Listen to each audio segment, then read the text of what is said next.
Everyone, thank you for coming. Those of you that are watching, those of you that are here, I'd like to call to order. Rapid City. I think we're doing it at the same time. Okay. We were just meeting. All right, to the Rapid City Area School Board of Directors regular meeting. We do have two members out who are not feeling well, so Shirley, roll call, please. Troy Carr, Here. Jamie Clapham, Here. Christine Stephenson, Here. Deb Baker is absent with notice. Brian Berkland, or excuse me, Michael Berkland. Brian's my brother. I'm here. Walt Schwan is absent with notice. Kate Thomas, Present. Samuel Blickensderfer. Here. And Jace Jandrew. Here. Okay, just for the record, we do have a quorum, so we will be able to vote and make decisions on tonight. At this time, we'll have our invocation.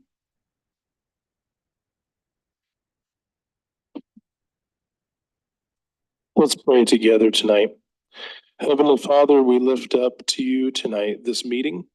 We ask your presence and your favor and your wisdom, Lord, for all these members, all the staff and administrators, Lord, and those that recognize tonight and everything we do. Give us a wisdom and be with us. Lord, I especially lift up tonight Deb Baker's husband. And Lord, I just pray you'd heal and bring favor upon him. I pray for Walt Swan as he's not feeling well. Lord, be with him tonight. These members, Lord, that have desperate needs, that they need you. I pray for every member tonight. You'd bless them and their families. Thank you for their service to our city and our schools. Lord, I pray now and finally that if there's any person hurting among our teachers, our families, our staff, or our students, that they would feel the love of God tonight, that they would feel that you care for them deeply and that you would meet the need. Go to their household and their heart and minister to them tonight. Any person hurting, any person in need. Bless our teachers and staff as we end the school year soon. Let it all go well. And I pray it all in Jesus' name. Amen. Amen. Thank you. Let's stand for the Pledge of Allegiance, please.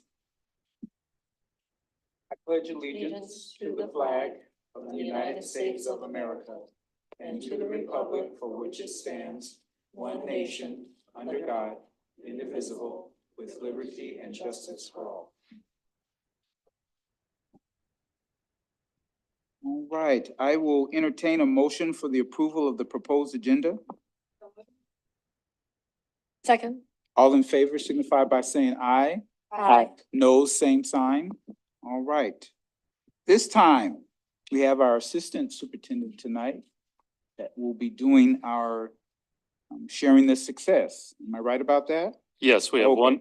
one sharing the success tonight regarding Volunteer Week, and I'm going to let Ms. Donovan kind of walk you through that. Okay.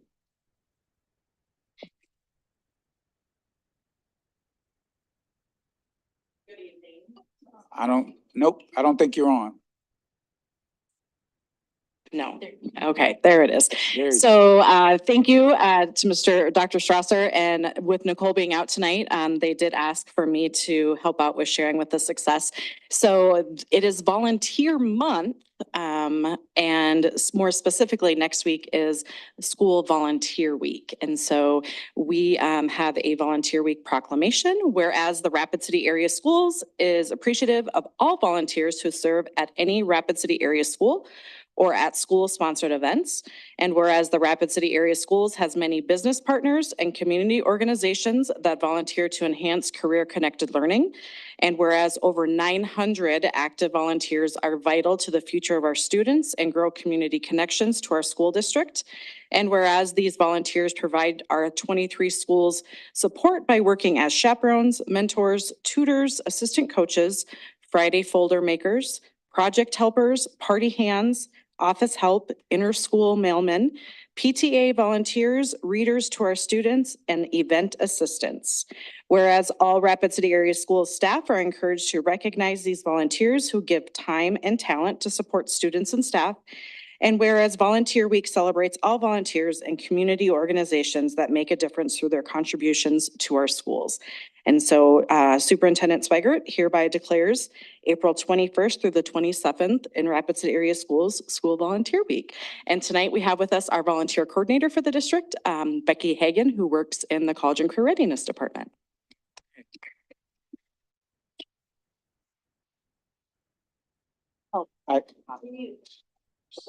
We need a picture, and I have a question for Becky after your picture.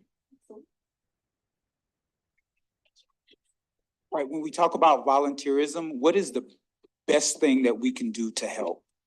The best thing to do first off is. We need you, right? The first thing would be to get in touch with the schools, because that's kind of where it starts, is finding needs within the schools. I have had some individuals reach out to me beforehand, and I will reach out to the schools and do my best.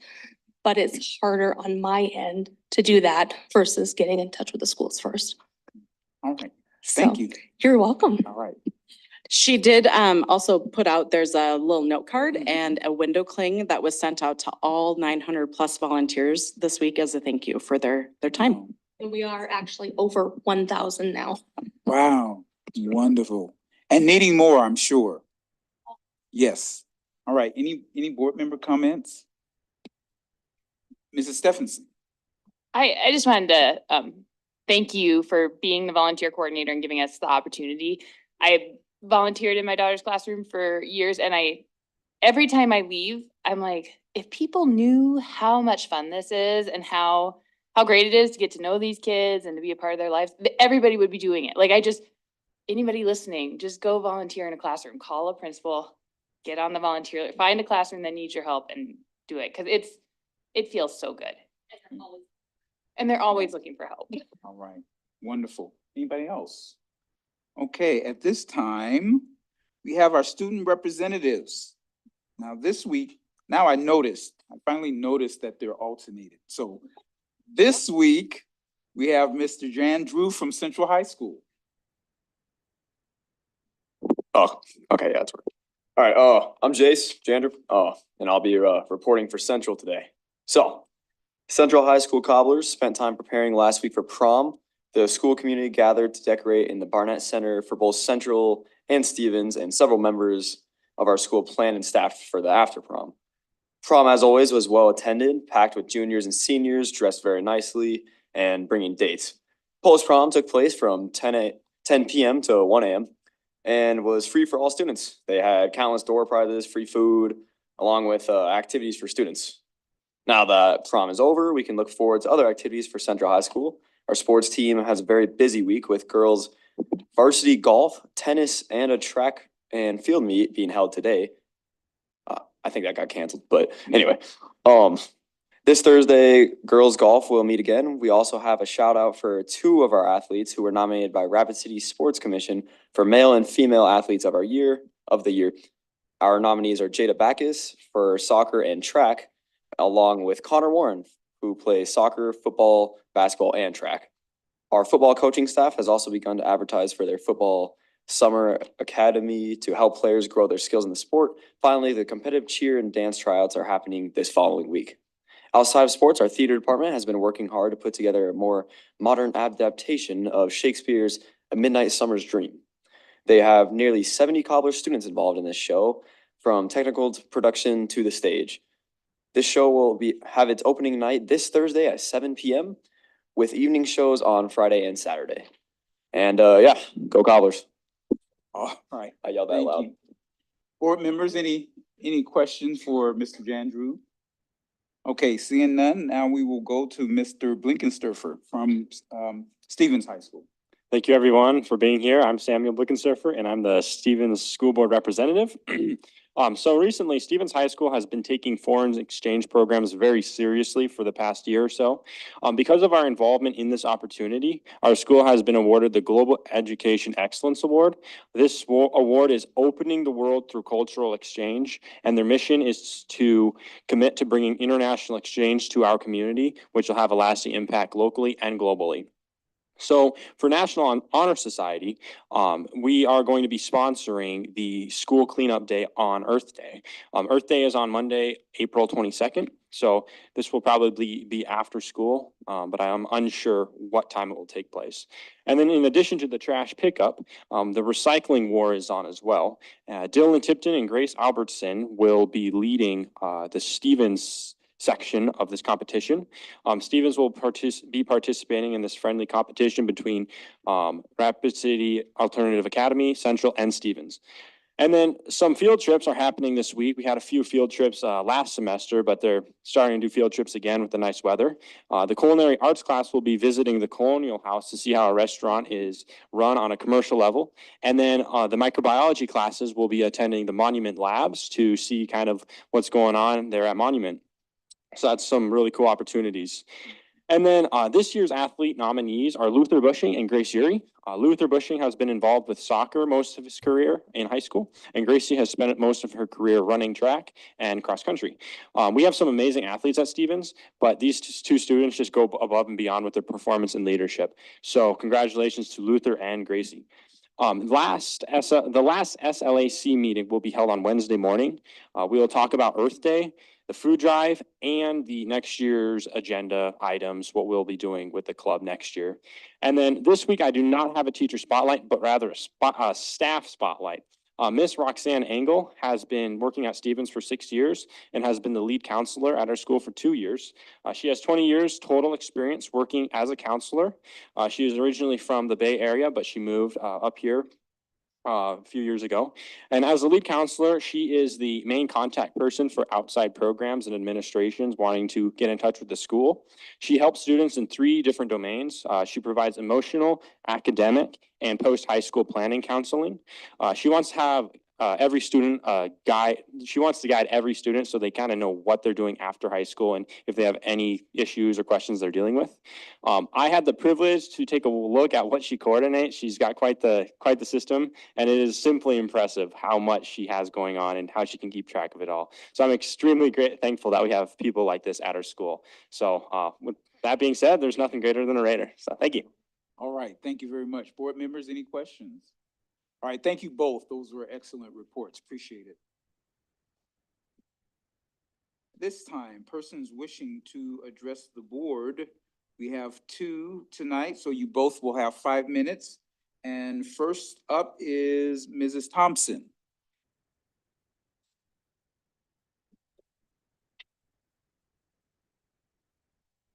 Right, okay. As you know, my name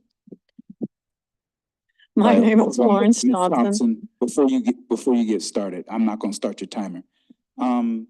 Coy, do we have enough money to get a mic stand that will hold the mic?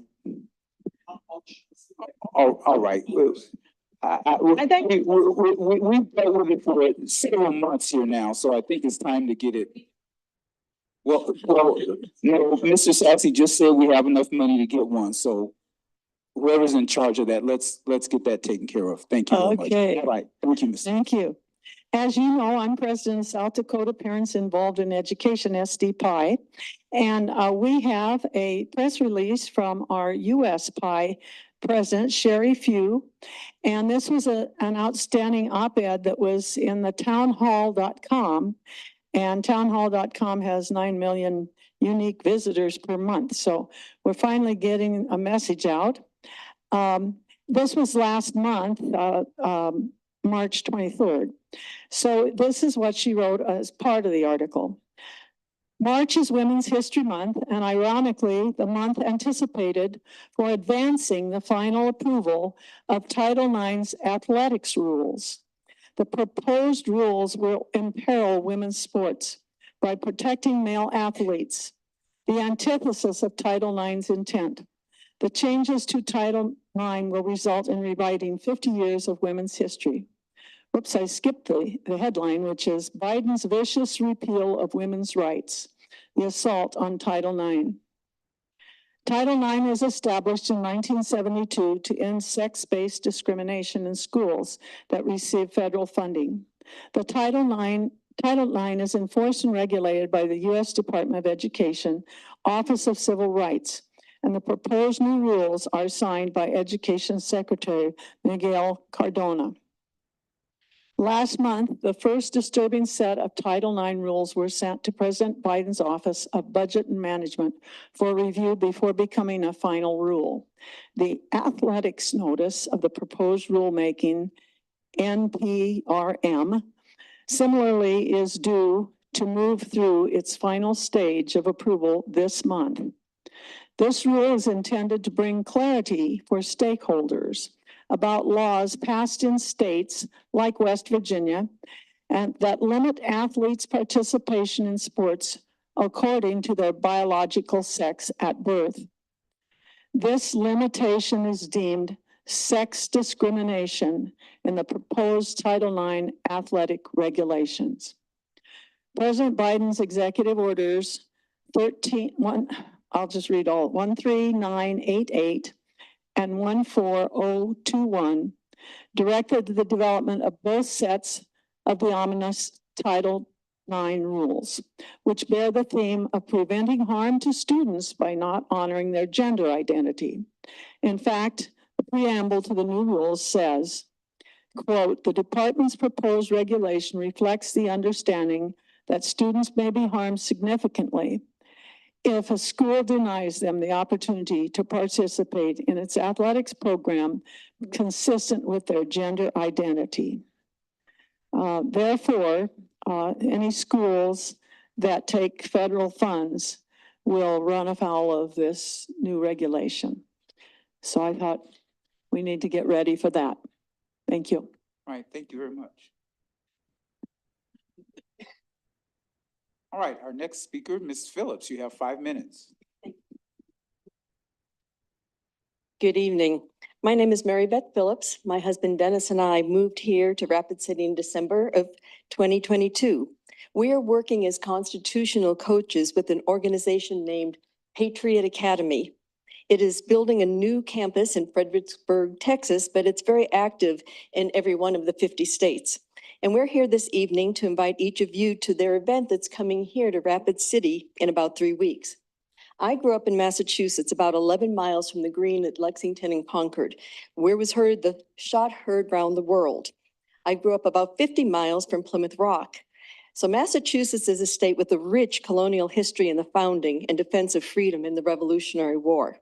These roots were buried deep, which has protected our country for almost 248 years. But the depth has caused them to be somewhat forgotten in the last 50 or more years. It's important that we recall and intentionally teach with renewed emphasis how we were founded. In Plymouth, Massachusetts, there is a national monument to the forefathers. It was built and dedicated in 1889 and added to the National Registry of Historic Places by the National Park Service in 1974.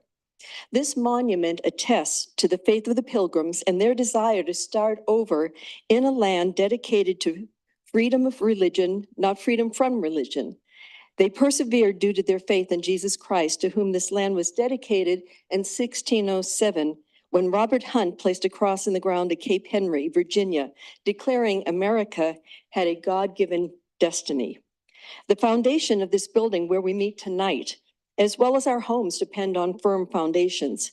During the storms in summer and winter, we rely on our foundations to keep our homes from falling down around us. We are blessed to live in a country with a solid foundation, yet we're in danger of losing freedoms in these United States because our present education does not emphasize our Christian roots as much as my public school education did in the 50s and even 60s. The Declaration of Independence and our Constitution were written prayerfully as firm foundations for our country. Yet most Americans do not even know more than a few phrases from these documents. Many legislators do not know the rights and freedoms assured to us. When my husband and I were government employees, we took an oath to uphold the Constitution, but most employees make the oath without even knowing its content. How many of us can name even 3 of the 5 freedoms assured to us in Amendment 1 of the Bill of Rights? We couldn't. So we decided to facilitate a Patriot Academy class to learn more about and to study the Declaration and the Constitution. Along the way, we learned so much more about the men who wrote, edited these documents, defended them with their lives, fortunes, and sacred honor. The documents were never intended by the founders to be living documents. Yes, our Constitution can be amended, but not on the fly. Only after careful thought, much deliberation and debate by the process laid out in Article 5, the amendment process that they carefully wrote and ratified. So we are inviting you to attend a conference here in Rapid City on May 5th, put on by Patriot Academy. Our keynote speaker is Patriot Academy's founder and president, Rick Green. He's known around the country as America's Constitution coach. Patriot Academy teaches classes on our history and Constitution. They present 3-day or 7-day leadership congresses for 16 to 25-year-olds in 9 state capitals to teach them media skills, public speaking, leadership, current issue, and America's heritage. They also train students and adults on the Second Amendment and constitutional self-defense. So I have information posters for you with information more about Patriot Academy that would allow you to register for the conference from 1:30 to 4:30, May 5th at First Assembly of God Church on Mount Rushmore Road. I want to thank you all for the work that you're doing. You're giving of your time and your efforts, and we appreciate it. And it's wonderful to be here in Rapid City with all of you. Thank you. Thank you so very much. All right, any board member response to our open forum comments? All right, seeing none, this time we'll have our assistant superintendent report. Dr. Strasser. All right, thank you, President Carr. A few items that I want to walk through tonight, but I do want to maybe start with the last one. The one on the bottom is our outside the walls, and that's what's occurring at South Middle School. And I wanted to give Ms. Deming an opportunity to share some of the things that she's been able to work on over the last few months with Principal Schmidt and lay out the process that they've put together. I know she's got a short presentation, and I think it would be good to start there.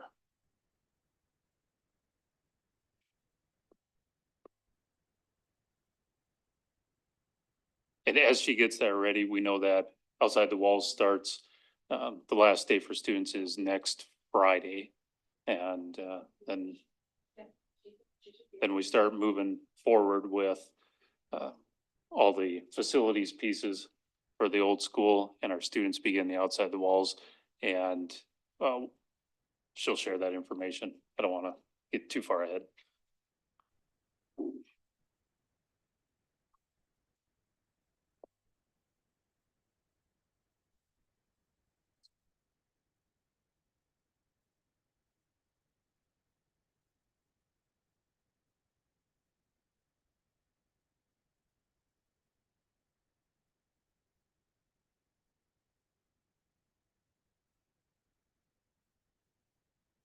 So hold on here, I have to get it into. Okay, so thank you for having me here. I will be just giving you some information about Outside the Walls. And as you all know that we are getting a new school at South, so this is why we have come up with this plan. So for the planning process, we started this in 2022. We knew that we were going to be outside the walls for the last month of school.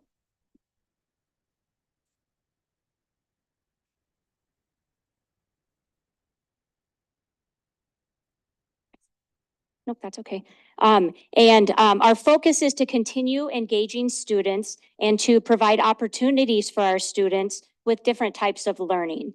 Our educational field trips are aligned to curriculum, and Outside the Walls will be about 20 days of school. Approximately half of those days will be in person. So they will be field trip days or things planned with our students' teachers. On April 25th, it will be our last day with students in our old building. April 26th is the last day with staff, and Outside the Walls will start on April 29th.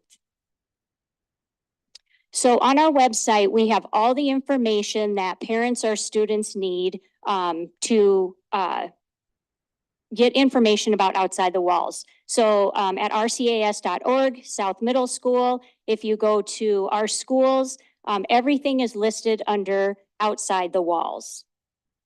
Some of the information is the PowerPoint presentation.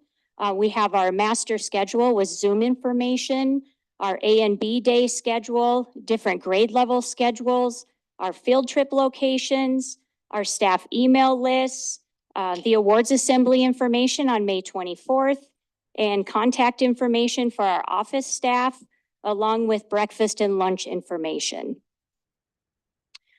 Our core and encore virtual instruction plan. So our core teachers will have instructional time daily with our students for 30 minutes. Lessons will also be recorded and posted in their Google Classrooms, and they will also have 1 hour of office time. Our encore teachers, when they're not in person, will have 30 minutes of instructional time, and that will either be on an A or a B day. And it will also be recorded and posted in Google Classroom.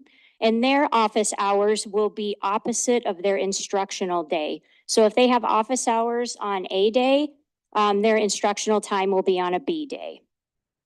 All of our students will be available to, or will be given paper copies if needed from the teachers, and those can be handed out and collected at our in-person meetings, and that will be accepted for their work. So here is just a sample of one of our schedules that we have. So this is the Encore Class A and B schedule. So like I said, core classes occur every day. Encore classes occur every other day. So for instance, our 6th grade, on April 29th, they will start with an A day. On April 30th will be a B day. And any day that is in white, that is an in-person with their teachers on this schedule. So you can see we have 6th, 7th, and 8th grade listed this way in our presentation that's on our website. May 21st through May 23rd is the last week of school, and those days will be designated towards one grade level at a time. So on the 21st, when we have 8th graders in person, our 6th and 7th graders can Zoom with their teachers, or they can use that as a makeup day to get some of their work done. The in-person this week will be computer check-ins, STEAM activities, a field day, and we will also be doing a grade level picnic. Our awards assembly is May 24th. So we have talked about this for over a year, planned it for over a year, and communication is the key. And we started in January with parent meetings. We held 3 parent meetings by grade level. We also met with our grade levels during the school day to explain the entire process. We showed them where the schedules were. We went through the presentation with them. Our website has all the information for parents. Teachers are going step by step with the students to make sure that they know and understand what to do in their Google Classroom, how to turn things in, how to ask questions. They're also practicing their Zoom with the students. We're going to have a night where they will actually be Zooming with their teachers at home just to make sure that their computers are connecting and things are working. Teachers are also going through with students and doing individual schedules. So they will know exactly what days they have their classes, what times, they have their Zoom information, and they will also know field trip information. And all of that will also be in the students' Google Classrooms. So the educational field trips, we have different field trips for each grade level.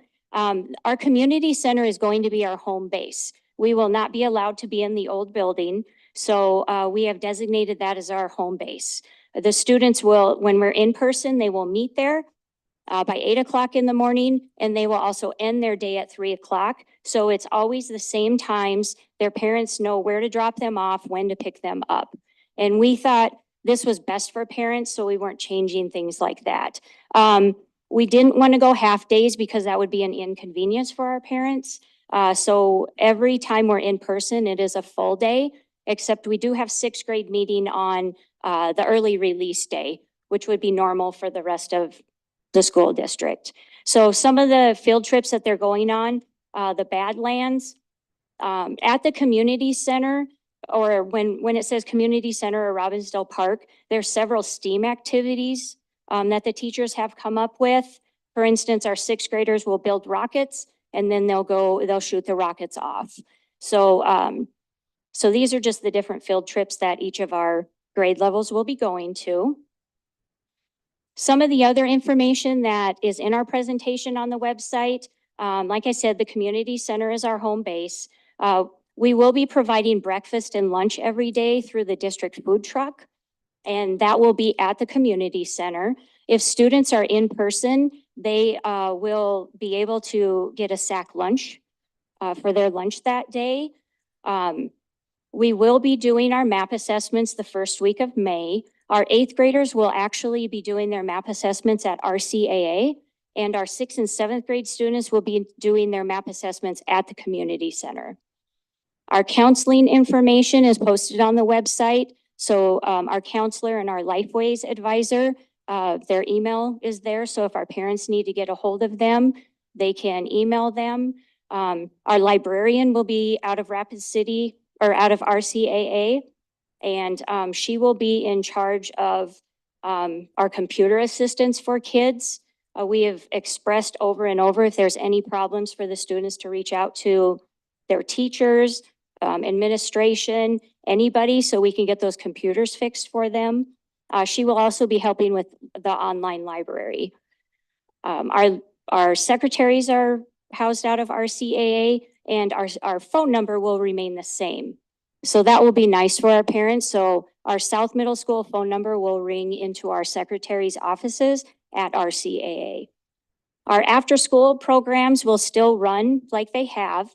We have track going on. So until the 14th of May, our track will assemble at the community center, and then they practice around the building and over at South Park.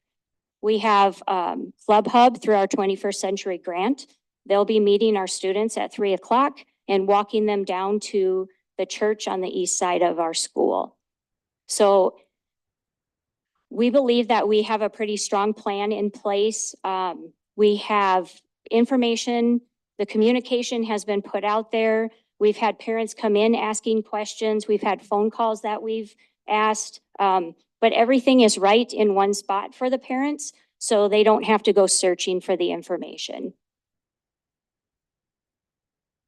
I talked really fast. There's a lot of information to give you guys. So do you have any questions about Outside the Walls for South?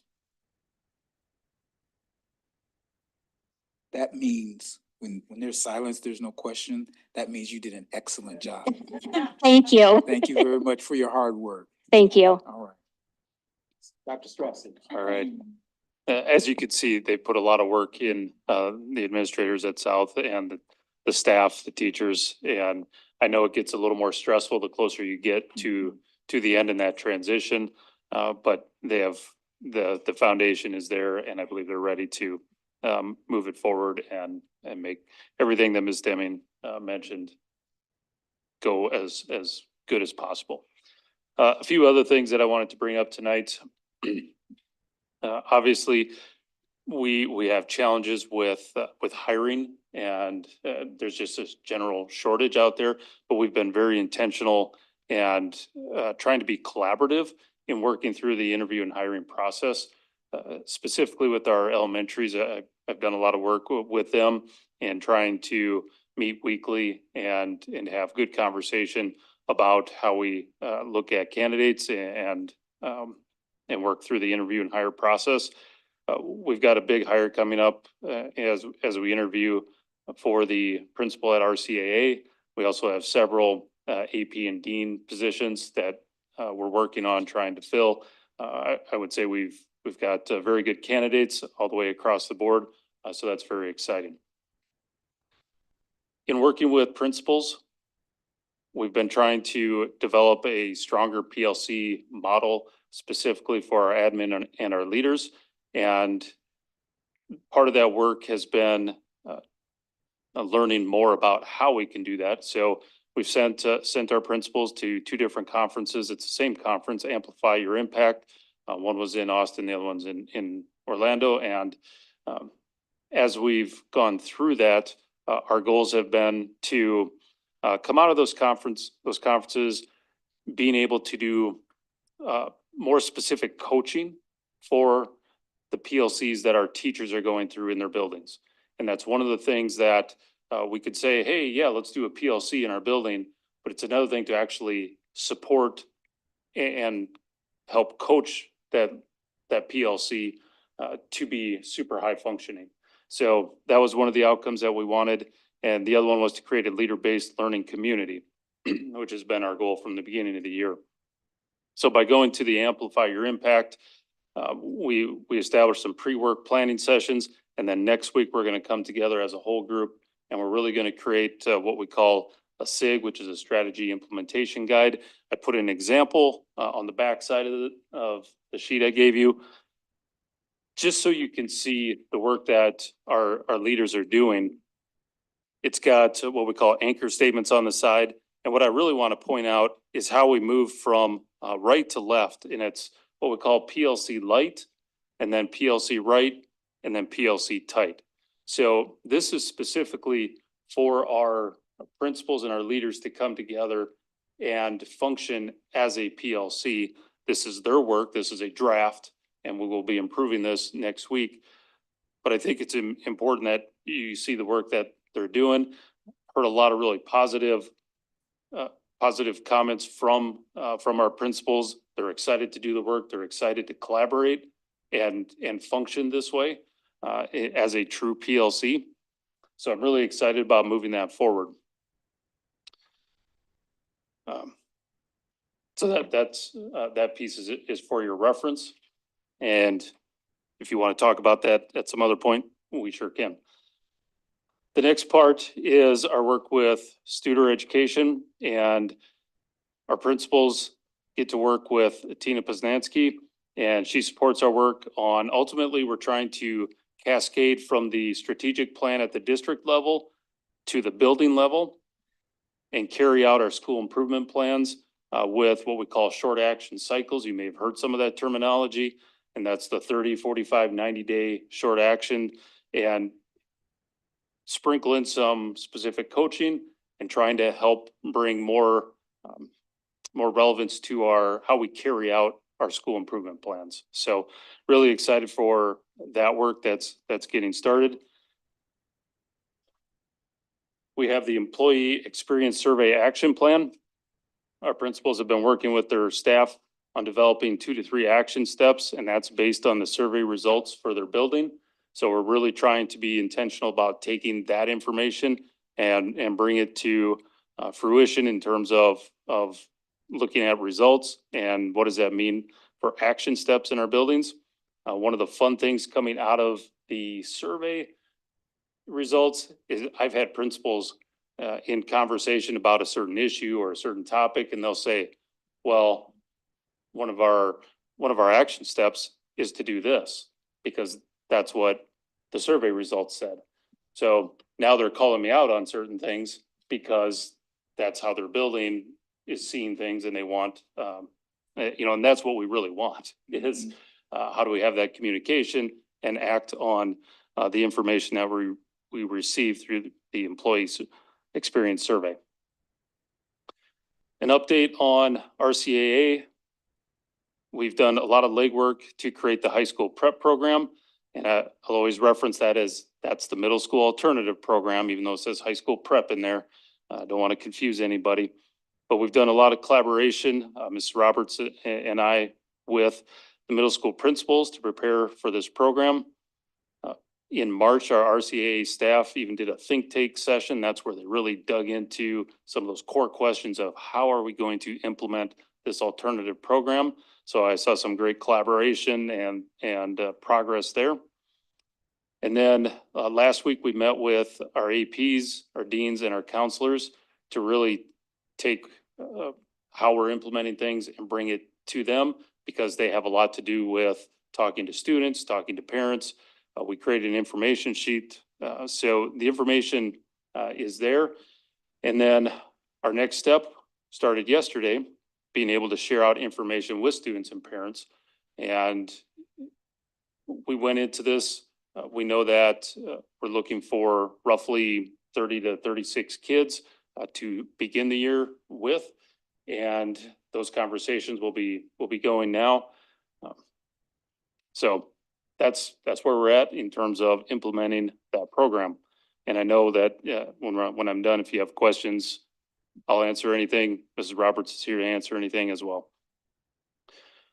One of our next steps when we look at programming and how do we support our students, we look at elementary behaviors. And this is nothing new. It's something that we need to address next. And we're going to have some pointed conversations collaboratively as leaders. And I know we're going to start that next week in trying to address and figure out how do we best support our elementary students and specifically some of the behaviors that we're seeing. Our summer school program is pretty well moving forward. And again, this is for our high school students. It'll be held at RCAA from June 3rd to July 11th. We have Ms. Gabralchik is leading that this year, like she did last year. And we're in the process of hiring teachers and paras to be a part of that program. But I think that one is often moving really well. And that's my information. And if you have questions or comments, I'll be happy to answer what I can. All right, Mrs. Mrs. Stephenson. Thank you.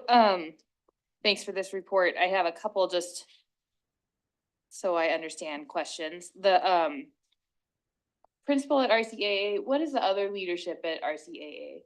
Did you say a dean of students and an assistant principal? Not at RCA. We have an Oh. assistant principal and a principal. Mrs. Roberts hired an assistant principal probably a month ago. So that is in place. And then we're filling her position as she moves into the director role. Okay, and there are how many kids in RCAA? How many students? In building right now, there's about 230. There's Okay. 75 online, and then we're starting the middle school program. So that was gonna be my next question. Is the principal of RCAA also the middle school running that program too? Okay. Thank you for that. And then, how many kids do we have capacity for in the summer school? In the high school, summer school?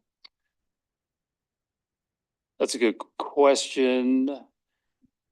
I don't recall how many we had last year. I believe it was well over 100. And is it Probably credit closer recovery to- or credit repair or what's the? Well, it And, is it already on? Okay, it's credit recovery and it just depends on how many sign up. A part of it is it's kind of hard to say what's gonna happen. But because it's credit recovery, it's partially dependent on how students are doing and what their summer looks like. So did I pass all of my classes this year? Do I need summer school? And I need summer school, but I also need to work, or we planned a family vacation, or all those pieces and parts. So it's always kind of hard to say, you know, until we open it for registration.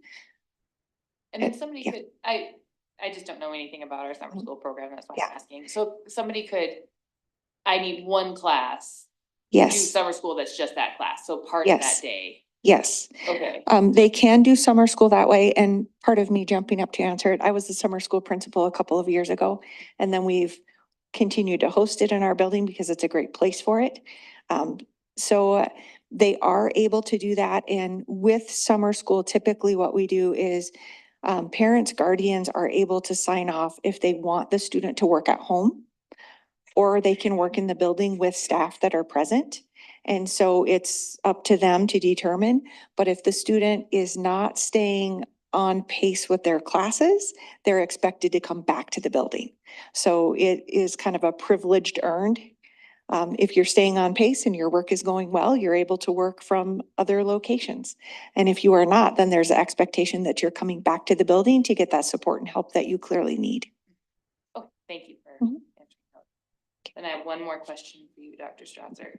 We have heard about the survey and haven't really gotten even a high level result. Are there any themes to the survey that you can, that you found, or anything that you can share with us? Cause we know you're working with the survey, but we don't actually know what the survey said.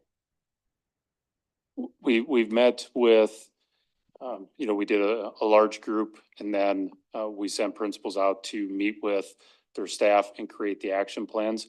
We haven't come back together since then.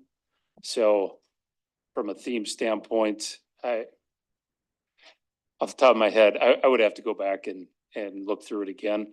But that's something, we can look at and potentially share out. Yeah. Anything else? Just for clarity, so you are gonna report back to us about the report, the results of the survey, or? I'm piggybacking on Mrs. If you want more information on it, I can report back out. Yeah. Okay, yes, that would be wonderful. All right, any other questions? Moving right along, Mr. Sassy. Thank you, Mr. President. Appreciate that. So tonight, board, I'm going to use my time with you to go through a negotiations update. Given that you have 3 of the 4 agreements on your agenda for approval tonight, we thought it would be a great idea to give you a good thorough update and let you know what the outcome of all those discussions were. Obviously, you all were in different groups and understand what happened in that group, but having a good understanding for what happened as a whole is very important, obviously. I was thinking to myself, this is a bit of a departure from the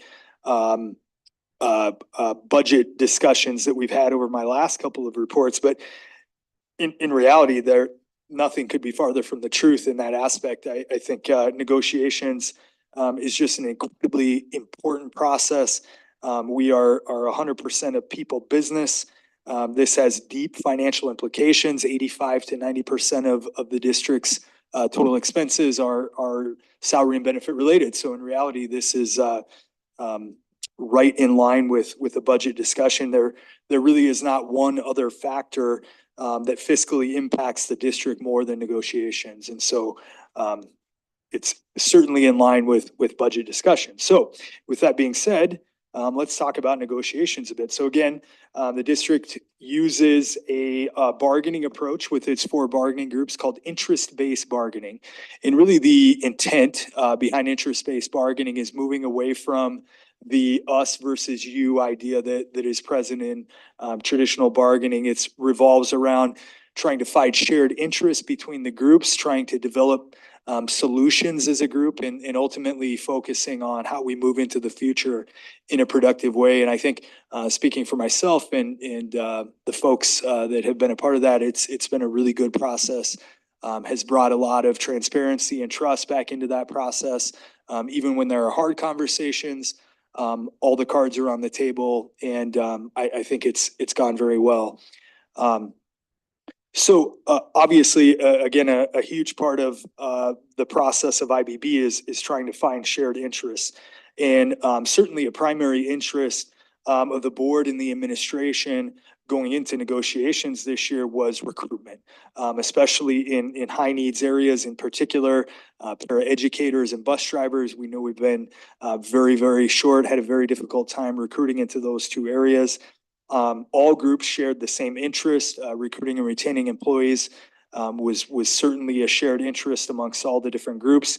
And really drilling into the focus on increasing those starting wages to be competitive with other nearby districts, local businesses, and obviously the goal being that we can hire not only more staff, but highly qualified staff into all those different positions.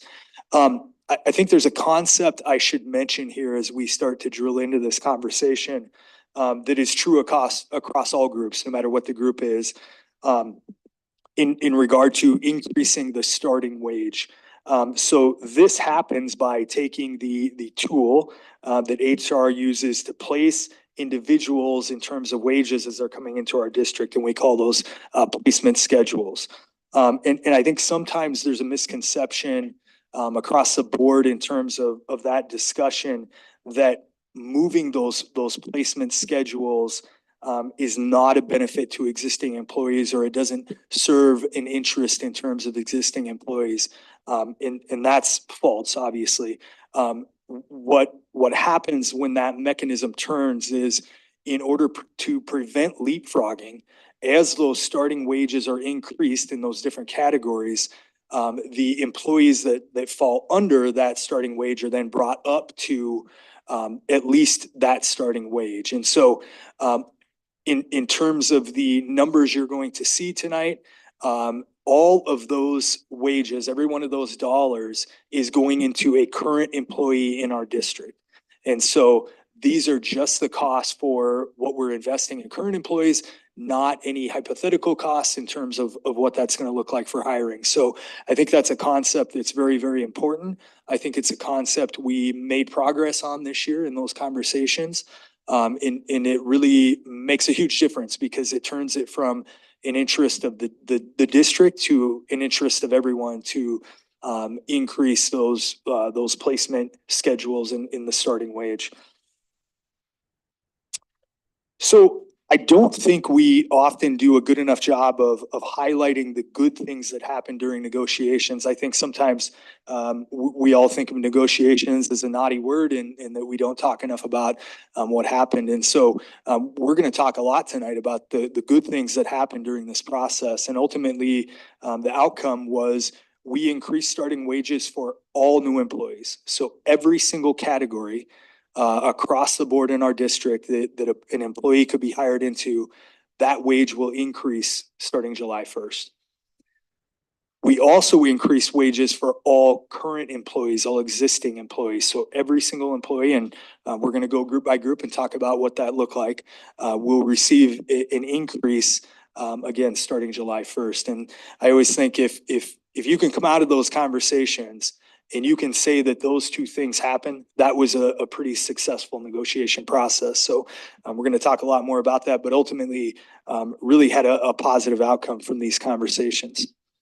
I want to talk a little bit about the allotment summary. And so this is a concept that going back to as I started in this district, we changed the conversation, the framing of how we approach these conversations from holding information back regarding what the district had to work with in terms of resources to being very, very clear and transparent with the groups. In meeting one, the first subject we talk about is total resources and what the district has to work with. And that to me has been one of the single best changes that we've made that has led to a better negotiating process. It really takes away the feeling of gamesmanship between the two groups, the feeling that there is information being held back that those folks don't know about. And really highlights the idea that, hey, we're being very transparent. This is the pot of money we have to work with. There's no money tree in the basement that we're going to pull more funds from.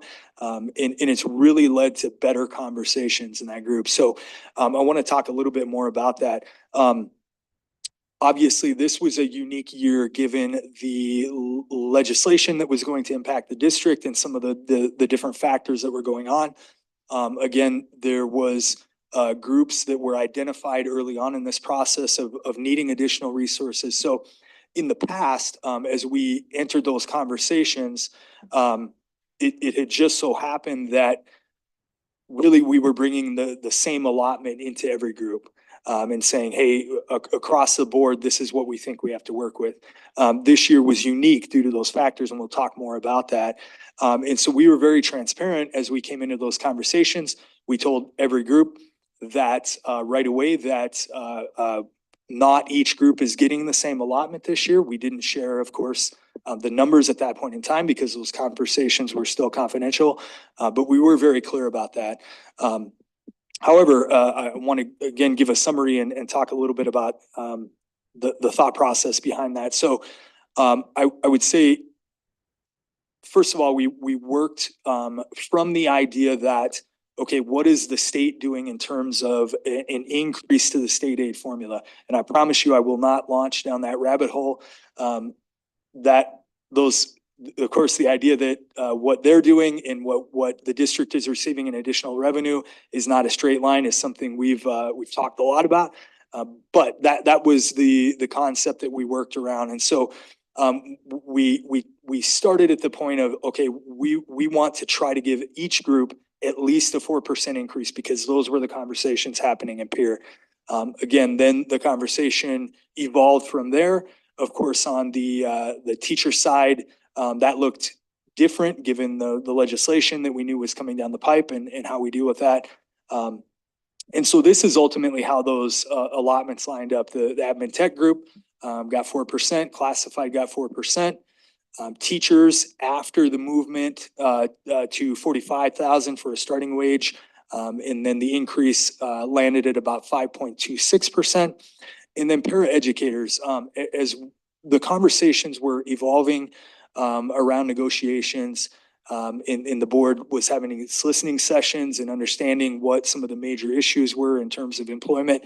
That group really rose to the top in terms of needing a bigger resource injection to get us to a place where we felt good. And so ultimately that allotment landed at about 12.32%. And we're going to talk more about every one of those groups and go a little bit more in depth. But this is a major celebration point. So overall, 4.7 million new dollars will be flowing into our employees' pockets next year. And that's a huge deal. I think that's a major success, a major win for the district. And again, that's all going to current employees. There's no hypothetical money here that we're talking about going to new employees. This is all flowing to current employees. So major success point there. Okay, let's talk a little bit more about each group and what some of the highlights were. So on the teacher side, of course, we increased starting salary for teachers, deans, counselors, social workers, special services, OTs, PTs, and SLPs. So everybody in that group, the starting wage increase for that group. There was at least a 4% salary increase for all current employees. And then the establishment of a leave task force, which we're going to talk more about here momentarily. On the classified side, again, increased starting hourly wage for all positions, increased bus driver and bus aide hourly wage, at least a 3.13% hourly wage increase for all employees in that group. Admin tech side increased starting salary for all positions by 3%, and then a 4% wage increase to all employees. And then parent educators, increase the starting hourly rate to at least $16. Again, we're going to talk more about that and what that looked like. And then at least a 4% wage increase to all current employees. So those are just brief highlights of each group. Let's talk more about each of those groups, starting with the teachers. So, Mr. Chassie, yes, sir. can I interrupt you? Yeah, please. And go Yeah. back? Yeah. Because I'm pretty proud of the work that the board did, and I don't know if you are gonna get to it. If you are, sorry. Yeah, please. It's on my mind Nope, now. all good, sir. But just to let you all know what the board did for the paraeducator group, last year's starting wage was 1330 something. something. Yes, sir. So. That is in here, just so you know. Okay. Yep. Yeah, the board felt so strongly about the need for paraeducators that it went up by that amount. So I just wanted to highlight that because I'm proud of the work Yes, sir. the board did in advocating for. Yes, sir. Absolutely. I think that's an excellent point, and we couldn't say that enough tonight. So thank you for bringing that back up. And we will show the very specific numbers around that, President Carr. Thank you. Yes, absolutely. So of course, legislation got brought early on in the legislative session regarding average teacher compensation, starting teacher compensation. And we knew that was something that we were going to have to deal with through this negotiation process. So of course, in SB 127, the bill that ultimately got passed that addressed teacher compensation, there was a $45,000 minimum teacher salary. Now, that salary did not have to be in effect for all districts until fiscal year 26. We had the conversation early on in strategizing for negotiations that it did not benefit us in any way to delay implementing that starting salary. As a matter of fact, I felt as though it would only put us further behind and get more and more costly as we moved into the future to delay that. So we made the decision that we should pull the cord on that and immediately move that into place. Also, the other the two requirements that all districts had to meet in terms of SB 127 and meeting accountability were that the starting wage be moved to 45,000 and that the minimum teacher salary increase by the percentage equal to the annual increase in the target teacher salary of the state aid formula.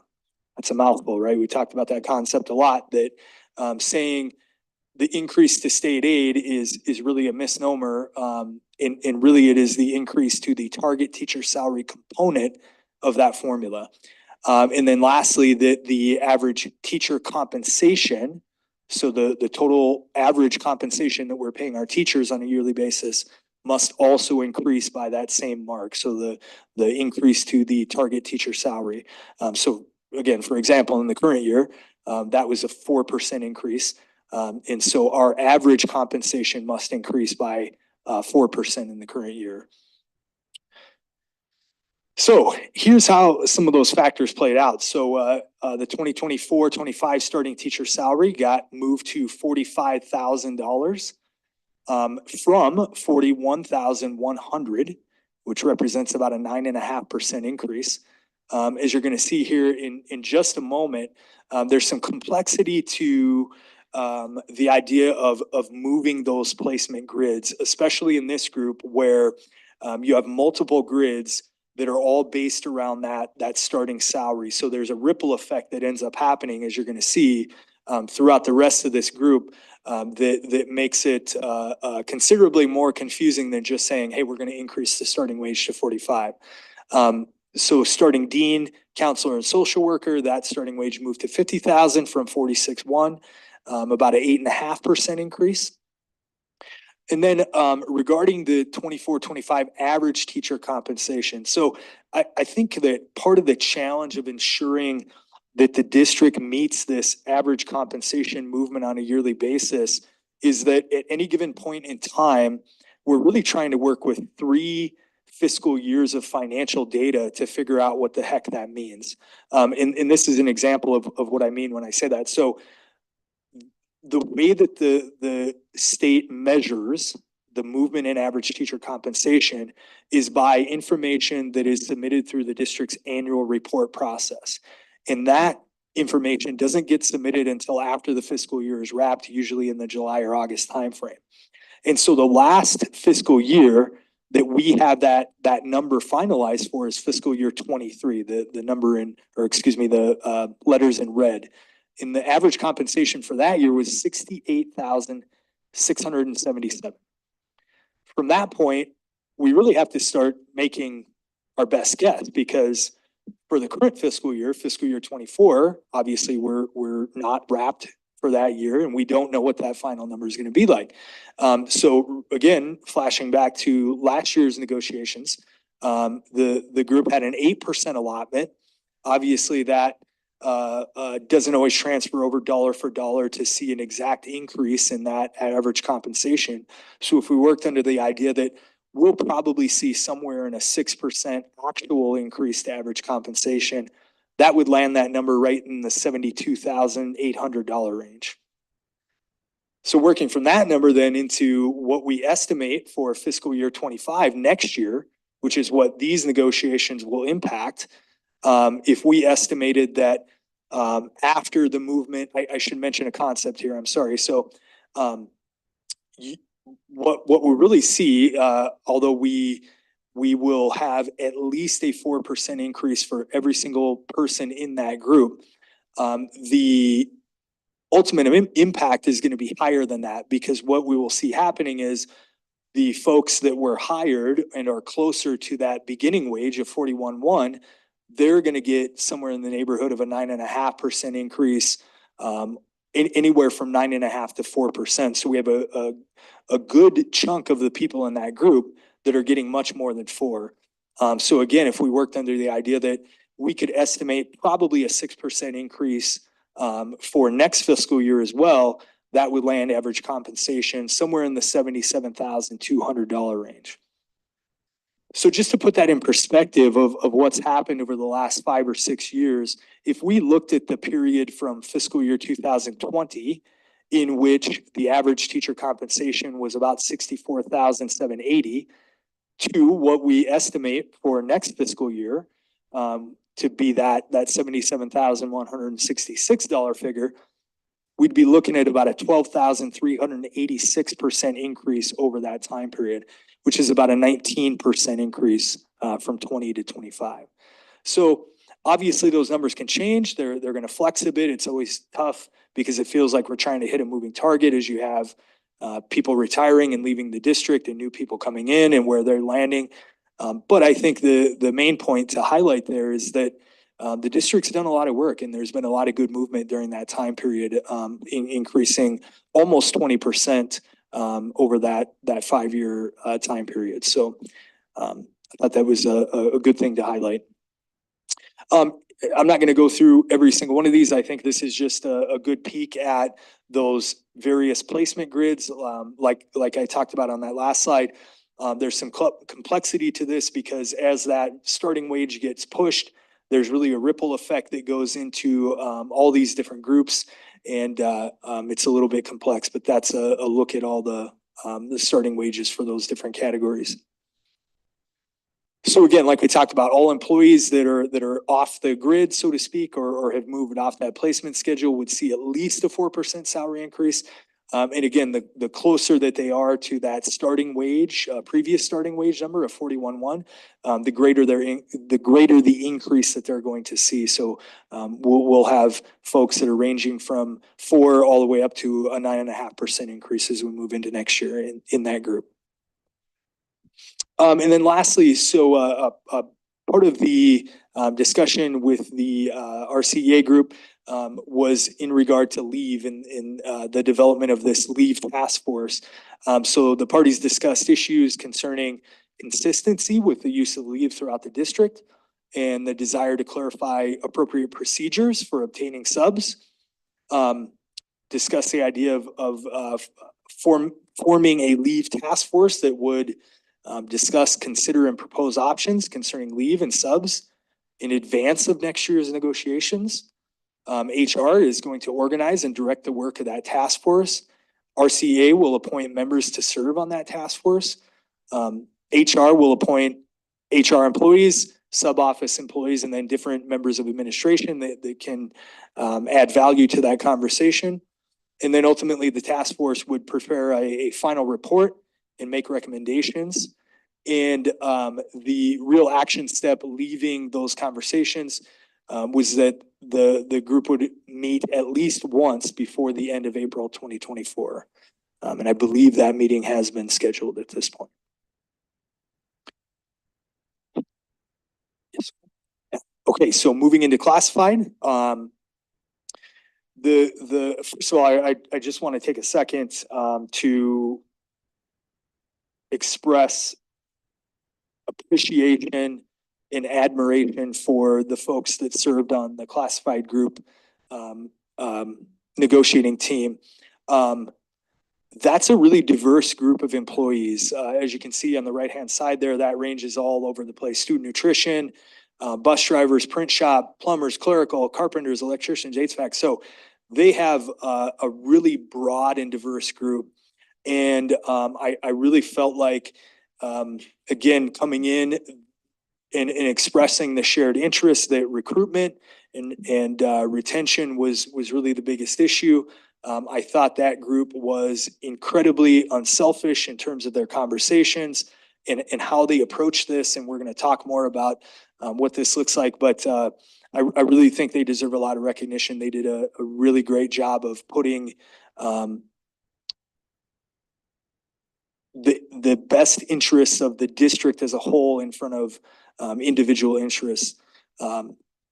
So one of the things that we talked about with the classified staff was student nutrition a couple years ago had moved to the system of a single starting wage for all positions. So as opposed to having multiple starting wages based on experience, just moving to a single starting wage, which was very, very successful for them.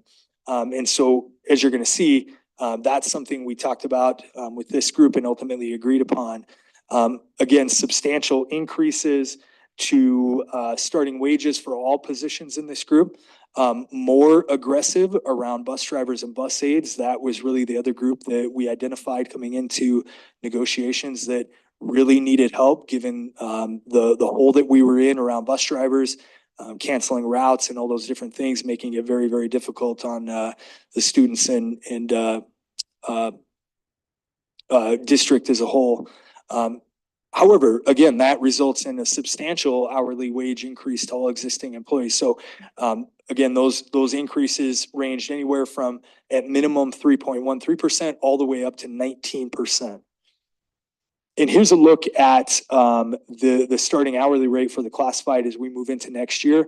The position, what the starting wage was or is currently in that group, and what they'll be moving to. I'm not going to go through every one of those. Again, I really want to highlight the work that was done around bus aid and bus drivers. So as you can see, bus aid would be moving from a starting wage of $13 to $15.48, about a 19% increase. Bus driver moving from $16.03 to $18.85, which is about a 17% increase. And then unassigned bus driver moving from $16.53 to $19.38, about a 17.2% increase. So really taking a big jump forward in terms of trying to get more competitive around that position and be able to draw folks into that and address some of those issues. And again, I really take my hat off to this group. Really productive conversations and really put the interest forward in this conversation. Moving on, admin tech. So I would say this is one of the simpler groups. One of the issues that we faced and that we talked a lot about during this negotiation season was trying to consistently address placement grids. And if we could do that, that ultimately that would help this situation, have more resources for current employees and not have to take such drastic jumps. And one of the groups that I think that is a good example of is the admin tech group. They've done a good job over the years of continually addressing that starting grid, and it shows. So we increased the starting salary for all positions on the grid by 3%. And then very simply, all existing employees received a 4% wage increase.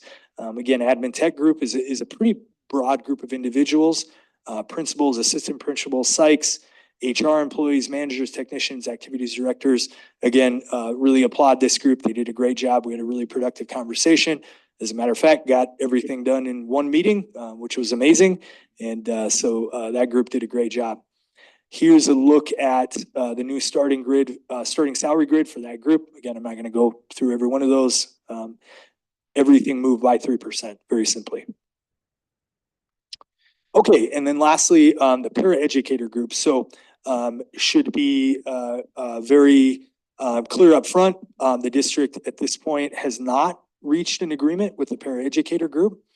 That those conversations will continue about what the process looks like as we move forward, and we will continue to update, but at this point has not reached an agreement with that group.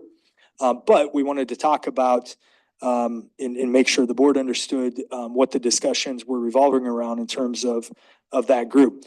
So again, early on in the process of discussing negotiations, we identified the idea that starting wage in this category was a massive barrier to recruitment. 40 plus open positions for multiple years, creating a ton of frustration throughout the buildings. As the board heard at its listening sessions, this was really a high priority area. And to your point, President Carr, I feel like the board listened, they heard that, and as we went into this process, really put your money where your mouth is, literally, and brought the resources to the table. So again, really a substantial starting hourly wage increase, substantial hourly wage increase to existing employees as we see that trickle down effect to prevent leapfrogging. One of the, and we're going to look at some of those factors here in just a moment. One of the areas in particular that was discussed between the groups was the removal of some longevity language in that agreement. And there were several thoughts behind the idea of removing that longevity language. One was that if that language was removed, ultimately it gave us more resources to inject into that wage schedule. Second was that obviously the inclusion of the longevity language, at what point it got included, was meant to serve as a retention tool. But what the longevity language was doing was that for every paraeducator that had been in the district for 10 years, they got an additional 31-cent increase per hour. And as we discuss this longevity language, the idea that 10 years is a long time for that group. And we saw very few people within that group that were making those 10 years and ultimately receiving that increase. And so that led into the third thought behind it, which was if we could increase wage for existing employees right now, that money now as opposed to money deferred to some point down the road, if an employee ever made it there, really was a more powerful retention tool. And so that was really the idea behind the removal of that longevity language. And so here's a look at, I should go back for 1 second. Lastly, I should note that the numbers you're going to see were the district's last best offer to that paraeducator group. So let's look at what those numbers were. So this is the proposed salary schedule for that group. There was a reduction in total steps, which I think also helped the ability to increase those starting wages. But again, coming into these specific positions, the proposed starting wage is $16 per hour. coming up from 13.36, which is very close to a 20% increase. Around the cultural mentor, high school education, ISS, in middle school education, moving to 1650 from 1349, about a 22.3% increase. Moving into behavior skills, life skills, McKinney-Vento, structured academics, and lead in school suspension. Starting wage moving to 1750 from 1362, which is a 28.5% increase. And then lastly, the educational interpreter, speech language pathologist, starting wage moving to 2850 from 2356, about a 21% increase. So again, back to President Carr's point, I feel like this is an area that the board really heard what the concerns were, and really prioritized as we moved into these conversations.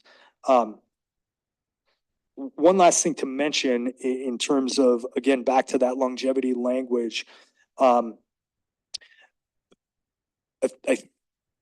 want to make it clear that there were no employees that, first of all, we're going to have the increased hourly wage that they had received if they had been in the district, removed from their hourly wage. So all employees retain that wage.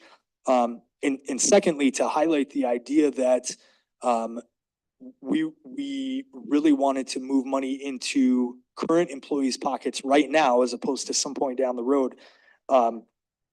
Had we not removed the longevity language and made this change, that specifically there would have been 73 current paraeducators that moving into next year would have been paid $454 less had we not removed that longevity language. So again, just highlighting the idea that really the point behind that was to move more money into the pockets of our current employees sooner. And that hopefully that would be a more powerful retention tool than deferred income coming down the road. Okay, almost done. Last couple of slides here. Important to mention that all groups, agreed to a 2-year contract. And so it'll be a staggered schedule in terms of negotiations where the first year it's a totally open negotiation session. Groups can bring all their issues, language issues, working condition issues, of course, salary and benefits, totally open negotiation. The second year, which is a year that we were in this year, each side can bring one issue. And then, of course, we will discuss salary and benefits on a yearly basis. And so, again, the idea being to try to streamline those conversations, make them more effective by limiting what each group can bring into those conversations. And then lastly, just to touch on insurance. So the district over the past several years has not engaged in negotiating those premium contributions. And really the idea behind that being if we can control that in attempt to keep what we call the benchmark breakdown of contributions, and that's hovered right around the 67-33%, meaning that the district covers 67% of premiums, employee covers 33%. That's the way that we best serve employees and keep our benefit package as competitive as possible. So at this point in time, we have not received preliminary rate estimates, but again, the intention is to continue to keep that benchmark. So as an example, let's say next year there was a 6% increase in premiums. The district would take about 70% of that, which would be anywhere from 4 to 4.5%. In between those 4 negotiating groups, that would cost the district an additional $292,000. So I think of it as really a benefit for those groups because we are not then taking that number and saying, hey, we need to remove that from your allotment and pull that from your resources. You have less ultimately to move into wage. And so I think it's a really good way of handling insurance. I've been a big fan of it as I moved into this district, but of course, we'll have more info to come on that as we start to receive information regarding the premiums. And that's it. President Carr, very happy to answer any questions that you have. Okay. Well, now this, another statement that I want to make before we take questions.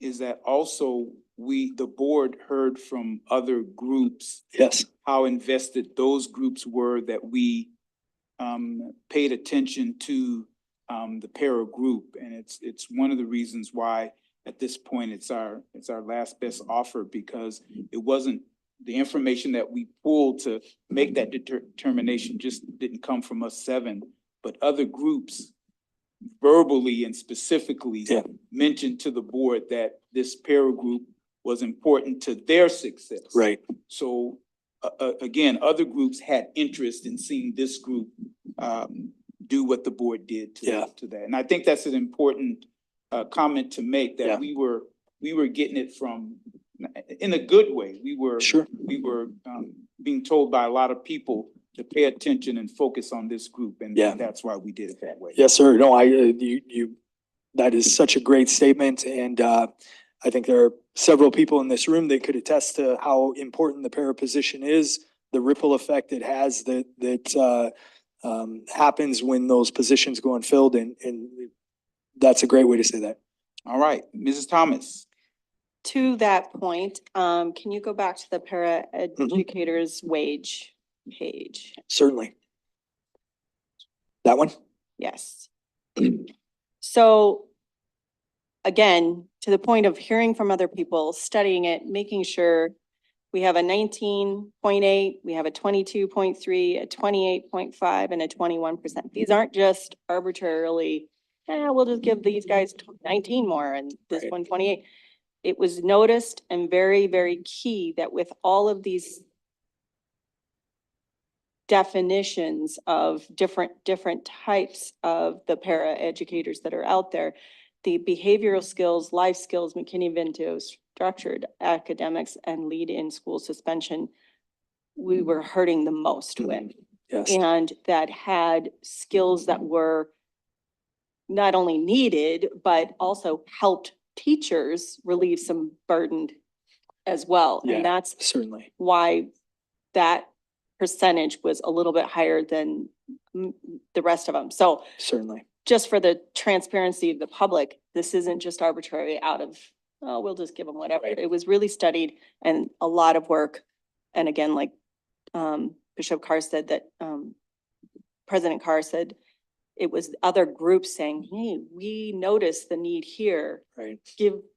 We don't mind giving up something if we can get where we see the need most appreciated. Absolutely.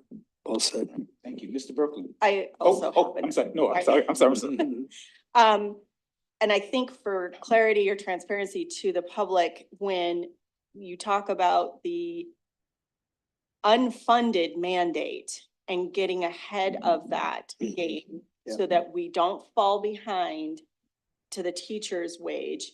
The 4.7 overall, part of that is why the teachers get that 5.6 or whatever is 5.7.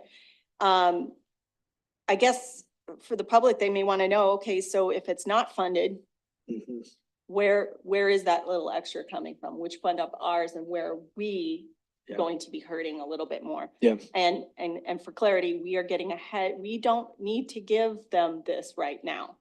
However, if we don't, down the road, what's going to happen? Yeah, certainly. I think that's a really great point. And it's always a complex process of trying to bring the budgetary information together as we're moving into negotiations, given that all of that is still in flux and the conversations are still happening, and really understand where we're going to be from a budgetary perspective, or where we think we're going to be, versus what's happening at the legislative level, in trying to form allotments or packages to bring into those conversations that we think make sense. The legislation that was passed, I think, not to rabbit hole, but it certainly changes the way that we approach negotiations, because it effectually removes the local control aspect of what we have happening. And so I would say for everybody in that group, I think you could ask every one of them, and it changed the dynamic of those conversations. And it will continue to impact those conversations that way. And so to your question, Kate, really, what I tried to do as I was working through the budgetary aspect of that was go, okay, we know we're gonna have to do this. And again, the idea that we delay the implementation of moving to 45, and given some of the inflationary factors and other issues that we're up against, only makes it more costly to make that move to 45, especially as you have more and more people fall behind that mark. Estimate the total cost for that, push that into the budget, and then essentially look at the remaining pieces and go, okay, where are we at? And then, of course, having conversations with you all, and the other administrators in trying to determine, how do we continue to inject resources into this? And that's a really careful balance, again, given that the major impact to all these conversations is on the general fund. The general fund is in the most difficult financial position of all of our funds, in balancing how the impact of negotiations impacts the state of that fund, which has a secondary impact to capital outlay, which has a secondary impact to our facility conditions. And so there's just so many factors that float. I think ultimately what we have to come to is really this idea of going back to our committees at the board level and saying, what are we comfortable with? Here's all the information. Where are we at? Setting the parameters around the budget at that point and saying, okay, here's what we think we can absorb and what we can. Here's where we start to have a major impact on our buildings, and here's where we need to be, and trying to then formulate all of that information into this very simplified, okay, here's how much money we have to work with. So it's a lot to consider. And as you all recall, part of my criticism regarding SB 127 was the idea that it's not necessarily a single year price tag that concerns me. It's the fact that as a district, we are locked into a wage increase on a yearly basis that doesn't take into consideration any of the factors that are impacting our district. And that's really the major concern. So, yes. Yeah. I took my hand off. Oh, all right. Mr. Berkeley. Thank you.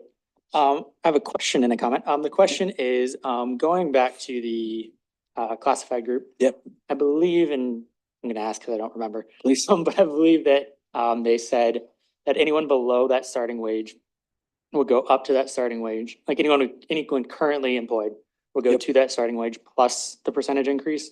Is that correct? That's what I agreed on. So the approach was the employee would be moved up to new starting wage or receive the minimal increase, whichever was greater. So trying to ensure that no one was getting leapt in terms of, a new employee leaping over where they were at. Or if the minimum increase was greater, moving at least the minimum increase. So would a new employee and a current employee both be at 1549, let's say for clerical level 2?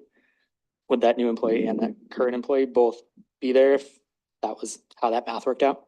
There's a possibility of that happening, yes. Okay. And then same thing with teachers, admin, all of Yes. those groups, same thing? Yes, Okay, sir. Cool. Yeah. If it's okay, can I Yeah. make a quick comment on that? I think one of the concepts that we discussed, Mr. Berkland, was we understand that's not ideal. It really isn't. It's not appealing to have a new employee into the district making the same amount that an employee who has been here for X amount of years has. I think what we really have to face is that it's our reality. And the better job that we do of, again, addressing those placement grids on a yearly basis, the more resources that we'll have to push into current employees and create distance between starting wage and where current employees are at, which will then start to prevent that issue from happening. So we understand it's not ideal. However, this is our reality. And at this point in time, given the major interests of all the groups, including the district, it was necessary to have this be the case for a short period of time, hopefully. Right, cool. And my comment is kind of related to that. Anytime we're talking about these negotiations. Stole your thunder. always want to point out that we did have to pull from capital outlay Yeah. in order to make this happen. I don't want the public or anyone else to think that we spent all this time complaining about this bill. Right. And complaining about everything else and yeah, I don't want anyone to think we were sitting on money that we were like hiding. I always want to make sure that we point out that we did have to pull from capital outlay in order to make all this happen. That's a really great point, Michael. I should have done a better job of highlighting that, and maybe that's what you were getting to, Kate, and I apologize if I didn't address that. I think, again, having these processes working simultaneously where we're working on negotiation and the budget, it is difficult because it's always hard for me to give an exact point of where I think we're gonna land. I would say we are going to land in a deficit in the general fund. Obviously, we're gonna continue to work in the budget process to do everything we can to minimize that and minimize the impact on capital outlay, but we will have a deficit as we move into next year. Again, the idea is always trying to work through the process, trying to curb expenses where we can and ultimately minimize what that looks like. But you're 100% correct. Okay, Mrs. Stephenson. Thank you. Thanks, Coy, for this Yeah, presentation. It's absolutely. very nice to have the overview. Thank you. And I kind of want to just reiterate what Michael said. I think this board has always, in my experience on the board prior and now, has always said we would love to pay our staff more, but we need to be fiscally responsible. And the flip side of that was taking from capital outlay year after year to pay our staff is not fiscally responsible as much as it's very tempting to do. And so this year, kind of our hand was forced and kind of the market forced us and kind of we were like, enough, like we need to fill these Certainly. positions. And I'm happy and proud that we did that. Yeah. But also because I am a little bit of a fiscal conservative, I'm nervous about pulling from capital outlay. I'm nervous about the long-term impact. So I just want it to be very clear to the employees of this district that I'm overjoyed that you're getting these raises. I think it's really important. It's the right thing to do. But the flip side of that is that this board might have to say no to other important things that need to happen in this district because we needed to prioritize our staff. So I just want to make that clear. I appreciate everybody who works for the district and I'm happy with the results of these negotiations so far, and I hope we can work it out with the parapros quickly. Yep. That's a great point. It's a really important concept. It's always a difficult balance trying to, especially in our district, in our unique situation, to try to balance the two aspects of that. Obviously, we can't ignore facilities. We can't ignore the capital needs we have. But certainly, I've shared with you all, and I will continue to approach it this way until you tell me to do something different. But I think that consistency around trying to move the starting wage forward is key, because if you completely turn your focus to one aspect or another, you start to lose ground, and then we have to make very large leaps that are costly and difficult to implement. And so I think my philosophy, and again, until you tell me something different, is to try to consistently move us forward. And that doesn't always look like what we hope it looks like, but if we can be consistent over time, that's how we'll win in this situation. So great points, Christine. All right, thank you. And I just want to co-sign what Ms. Stephenson said, just to let the community know and the district know that with these new regulations and we're spending more and getting less, that the board is getting ready to come up on some years of making tough decisions. And so that's just the reality of it, and we'll do the best that I can, as Ms. Stephenson said, to be fiscally responsible. And that doesn't always feel good, and it doesn't always, the things that we have to say and do may not always feel good or seem good. So, all right. Any other hands? All right, at this time, we're going to have a presentation by Mrs. Clapham. She and I, and actually Ms. Parker, attended this year's National School Board Association Conference. And so just some groundwork for clarity is the Rapid City Area School Board is a member of the Associated School Board of South Dakota. The Associated School Board of South Dakota is a member of the National School Board Association. And so we had an opportunity to go to that, and she will give a report tonight. And I will give one at our next regular meeting. I also think it's important for me to say that our association with the state school board and the national school board, those of you may take the time to research both of these organizations. And the fact that we are associated with the state school board and the national school board, it doesn't always mean that we agree with all the tenets or all the things that happen in either of these, the state and the national organization. But in going to the national school board, you will see in her report and my report that we've learned so much. There's a concept of chewing the meat and spitting out the bones, which means you take what's good for you and then you reject and throw out what's not. And we found this, this National School Board Associating meeting to be very helpful for this district. So this time, Mrs. Thomas. Thank you. I want to quickly say, because you probably didn't know, I attended online as well. So Okay. now there was a couple of different problems with that, but I wouldn't mind coming back when you do your report to go through. And I think it's really important. Part of this is it's been 2017, maybe as much as 2018 since our board has gone to a national one when it was in Denver. And I think because we are associated with the South Dakota and they're associated with the other one, to be very transparent what the National School Board Association is doing throughout the country. Yeah. So, and that's partly what I'll touch on, but also let board mates know what PDFs I have if they're interested in looking at some of them. And I think, so why don't you just be ready to go the next, we'll Sure. put you on the agenda and just, Yeah. Shelley's out. But remind us Sure. and we'll put you on next and then I'll go third. Sure. So, all right, Ms. Clapham, it's all yours.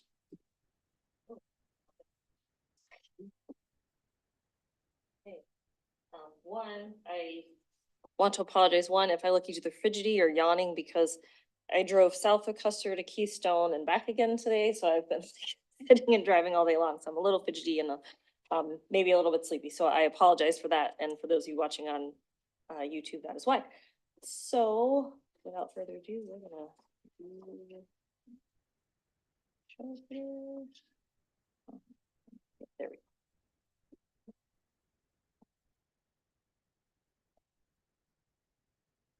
So as Bishop Carr mentioned, we went to NSBA, which is the National School Board Association Conference 2024. And we really did have the opportunity to gain a great deal of knowledge to bring back to our district and make it better. So to kind of expand a little bit, I finally got the answer to the question. We were asking how many, so it's over 4,000 school board members and superintendents and educational leaders from across the country. So it's a really big conference. It's really just the main room, I don't, but you could just feel the energy and how many people, all these people want to help kids. And so it was a really cool experience. I gotta get my Zoom out of the way, there we go. And said in 2024, it was held in New Orleans, 49 states, Canada, and the US Virgin Islands. One fun fact that we learned that the state of Hawaii does not have local school boards. So they are not represented because they only have a state school board and that's it. So they're the one state that gets left out.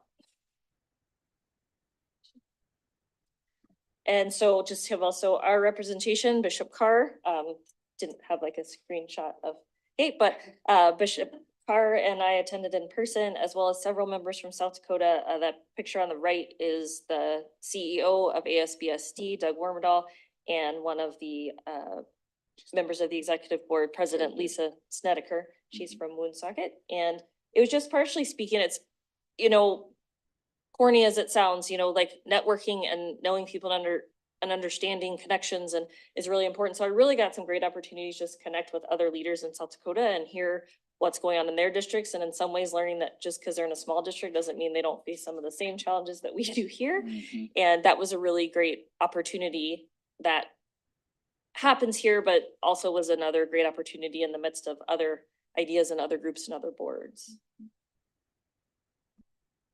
So so the conference you could go and Bishop Carr and I really tried to coordinate. And so we got as much information as we could. So there were basically each day about 6 opportunities that you could go to, and there were so many options. So we tried to go to different ones so that we could grasp different things, which is why he's gonna present different information later. But this one particularly was very much of interest to me, and it was a school district who recently passed a bond and their bond process, and even more important than passing the bond was the follow-up process. And I was extremely impressed by the level of community involvement and communication, and it really helped me shift some of my thoughts of the way I would have thought to do a bond.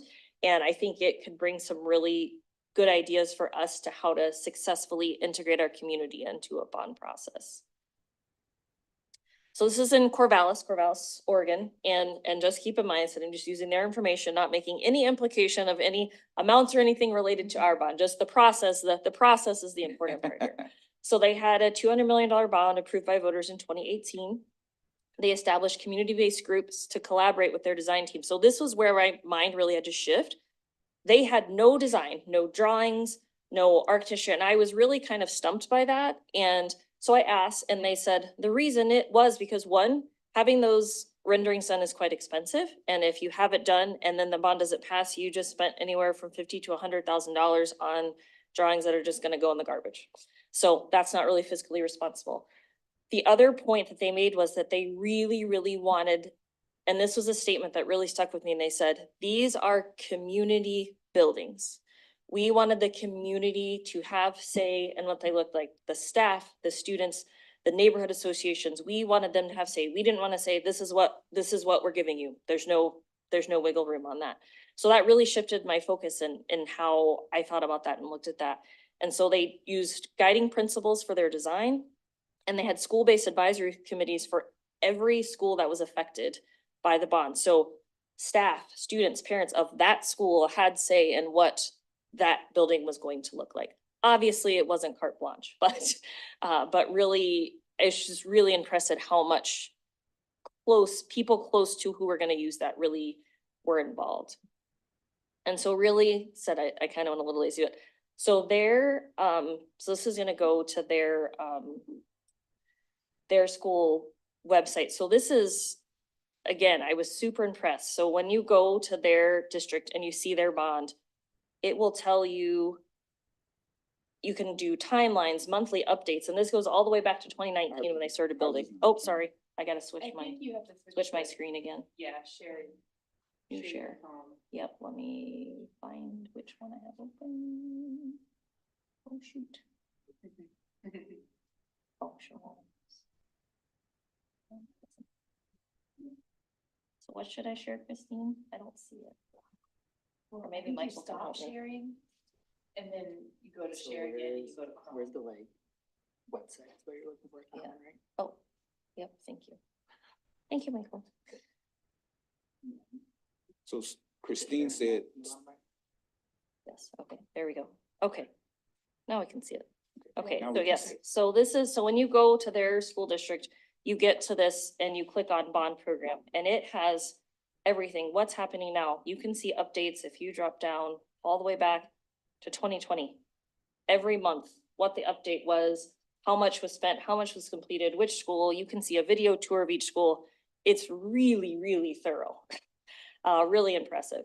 And so then about their bond and program, it tells you who they voted to program manage it. And so what I really wanted to show was this overview. And so this is one of the things that I found really, this is their, no, that's not what I wanted to show back. Their design principles. So they talk about, so I'm not going to go through all of them because there's like 13, but when they met with the community, it was, what are our guiding principles that all of these buildings need to have? And so, for example, that they were safe, that the layout was intentional, that the exterior landscape should include solutions that it's resilient to weather, that, you know, there's not irrigation issues later on. That, other than that, it includes, that meets the needs of school traffic, parking, clear circulation. So they really, every single part of a building, they went back to these principles and said, if it doesn't fit our principles, then we can't do it. If we made an entrance a certain way and it doesn't make a good traffic flow, then it gets scrapped. So it really was a very the community knew all of our buildings are going to fit these principles, which really made it consistent. And so then, so they, have videos and all these things, but just really, it really pointed out how you have to go slow to go fast sometimes. And so it took they broke ground on the last building just a couple months ago, but that their community had such in-depth involvement in what their bond looked like, and and how we as a community, not just, okay, let's get the community involved before we vote for a bond, but let's keep the community involved as we go through this bond. And another example that they talked about was, so their cafeterias, they were building an elementary school, and one of the neighborhood associations said, we would love to be able to access them for neighborhood meetings. And so they actually then changed the structure of the cafeteria to where it was secure from the rest of the building, so that you could rent that space and utilize that space, not have access to anywhere else in the building. So for, scout groups, anything like that. So it kept safety in mind, but also that the community, that this is a building that the community owns. So my main take was, he said, community involvement, start to finish. So important. Communicate. They had hundreds of meetings, Zooms, communication on their website, all of these things. So no one really could say they didn't know what was happening, step by step, so down to how much was spent every quarter on the bond. And said, don't put the cart before the horse, even if it means moving a little slow. So even if we don't have designs, because we want to make sure we get it right, so that we don't say we're going to build an elementary school here before we have the community to say this is what we need. The next one I went to was called Student Summits, the Key to Student-Centered Districts. And I have to tell you, this was presented by a junior in high school, and I have seen master's level graduates not as present as well as she did, to hundreds of adults. I was so impressed. I told her I would love for her to Zoom with our district, because she just really impressed me. And this was in Portland Public Schools. And so what is a Student Summit? A gathering of representatives from all the high schools in the district to learn more about the district, including how and why decisions are made, who's in charge, to provide opportunities for input from students, and for district leadership to provide information and feedback. It's student-led and student-centered. So this is Frankie, and she was who did the presentation. And so in summary, it basically was, they have, I believe, 6 high schools, but they had representatives from each high school, and they do it once a year. And the first year it was at a high school, then they moved it to a different venue, but the students decide who's going to speak, what kind of sessions they have. And she really, I said, I'm gonna cheat and use her work, but now that I know how to share other things.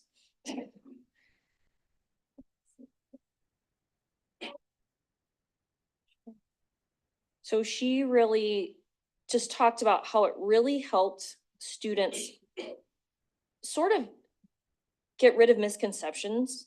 So for example, she said there was a case where students says, why are teachers teaching this? This is terrible. I don't know why. Well, they didn't understand how their curriculum was actually chosen. So they were blaming the teachers for, this is terrible, I hate, and then it turned out, they said it wasn't actually completely the teachers that did it. It had to do with the board, and it had to do with these other things. And so she's saying it created, instead of misplaced blame, it helped them understand why decisions were made, if financial cuts were made or program cuts were made, why were they made, and it allowed them as students to understand that and not be as frustrated. And so she gave like a sample. I said it was just a 1 day, but this is now been doing it for 6 years. But the first year it was small, like 40 students. Now it's up to like 140, and they actually got a sponsor for lunch and all those things. They have a resource fair where they have community things too, for summer jobs, for internships, for colleges. And so that's another opportunity for students. And it's mostly juniors and seniors.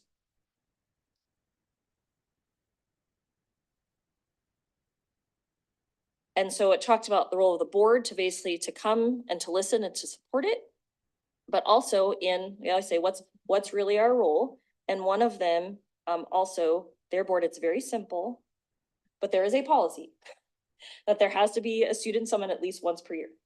So if the board, if it's getting to January and they've heard nothing about a student in the summit, and they say, hey, what's going on? We want to hear feedback from our students. We have a policy that says this has to happen. And so it's very simple. And that's kind of an example of, we don't have to make a 30-line policy for something, but this just say, this needs to happen and we need to hold everyone accountable to this happening. And she said their board was very supportive of that. And so they have a staff liaison that helps them plan, gets the budget from the business manager and all those things. And she's the comments from the students. Attending Student Summit allowed me to see just how powerful the voices of our students are. In addition, I think summits like this one I attended are a great place to foster and help provide spaces for students to voice their ideas and changes that they would like to see.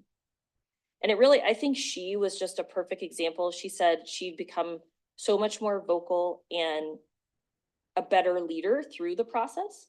And so it's really another way of investing and pouring into our students and saying, you know, how can we help you learn how to lead? So I really think it reached into, as a community outreach group, we've heard we need to get student feedback. So this really, I really latched onto this, and that this was something that we could possibly try bringing forth in our district. And she said, keep in mind, it doesn't have to be grandiose the first time. If it's just 30 students in a room and it's 2 hours, that's okay. And that's where you start and you build. Yes, she said, if you build it, they will come. It can start small and likely grow. And that I think that it also let us know we're headed in the right direction with asking for student feedback and figuring out ways to do that. And then the last one is the very popular AI. We're always talking about AI and what's going to happen next. And we're working on a policy on AI. And this district they talked about their process and that they have a digital resource request, which that in itself made me think, do we as a board have a policy for digital resource requests? And I don't know that we do have exactly, and not that it has to be exactly like theirs, but it was just very interesting that the first step was this had to go through the digital resource request. And that was the first step before anything. They started with the pilot program for staff that it was interested. And that's another thing that really struck out to me is it was staff that was interested, not it was being pushed on them. It was, there are staff who are interested. So let's have those staff who are interested start with this pilot and grow from there. They did provide PD for their staff, developing a group of digital learners, and approximately 1 semester in from the pilot, they did surveys from the staff, students, and the parents to see where we are, what we need to adapt. And I just learned a couple of really cool tools that I didn't realize AI could do. There's always learning stuff that I didn't know AI could do, I guess. And I think every day AI can do something different. But it pointed out, it said, so one of the things I really liked was they developed this red, green, yellow. So this was kind of a rubric of, so if staff says, okay, for this assignment, you are AI level 0, you cannot use AI. For this assignment, you're AI level 4, you can use this. So it's a very clear cut, each assignment. So each assignment in the curriculum would be coded to what level of AI they were allowed to use. And so I really like that example. Again, obviously things don't have to look just like ours, but, and this was the other that more and more feeling comfortable and understanding. This was such a perfect example of how AI can be an extension for our teachers and parents. And so they gave the prompt, I want you to look at the mistakes on this math test and explain where the student went wrong. Make it simple. This person is in 4th grade. It came back. This was actually the teacher explaining this was her son. She does not teach math. And she said, it figured out that he was rounding incorrectly throughout the test, that it wasn't that wasn't his calculations, it was his rounding. And it actually explained to him, it popped up an explanation of rounding and then used examples and showed him. So it really talked about how when parents are working, when they can't access their teacher, that it can be used as a tool that is very beneficial in explaining, not doing their homework for them, which is what everyone perceives it to be, but that this can really explain. Another example, they showed this paper and they wrote it and said, this is my grading rubric. Please show me a sentence where I'm below a 3 out of 5 on style. It pulled the sentence that says, this basically is stylistically weak. Here's the reasons that it is.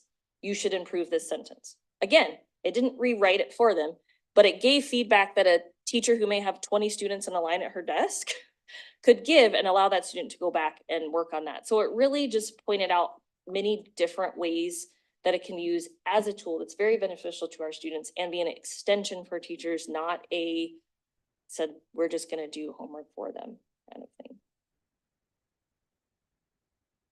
And they're still, and they said it's a constant process. They're policy is probably gonna change 20 more times. But it very much, many of the teachers then gave feedback that said, I would like more training. AI is coming. I'm nervous, but I understand that. And so it really showed that people were open to it when given training and when giving examples of how it could be used and how it could be beneficial for their students. So we could look at looking at a pilot program. We have an opportunity to access policies that they use in their district as far as digital resources. And that gathering feedback from students and parents is very important prior to the process, during the process, what's going right, what's going wrong. And then it can really extend student learning outside the classroom. So all in all, it was just a wonderful opportunity. So I have to say that's funny. So this picture, I was walking and I look and someone says, do you have the same last name? I said, I don't know. And this gentleman from Nevada had the same last name as me. I've never met anyone in the wild that I'm not related to with that name. And so I ended up getting to talk to his board and we talked about some of their activity struggles they're having and recruiting with, and so it was just such a great opportunity. And with 4,000 of us, the odds of us running into each other were pretty low, but somehow it just happened to work out that way. There were some great student presentations.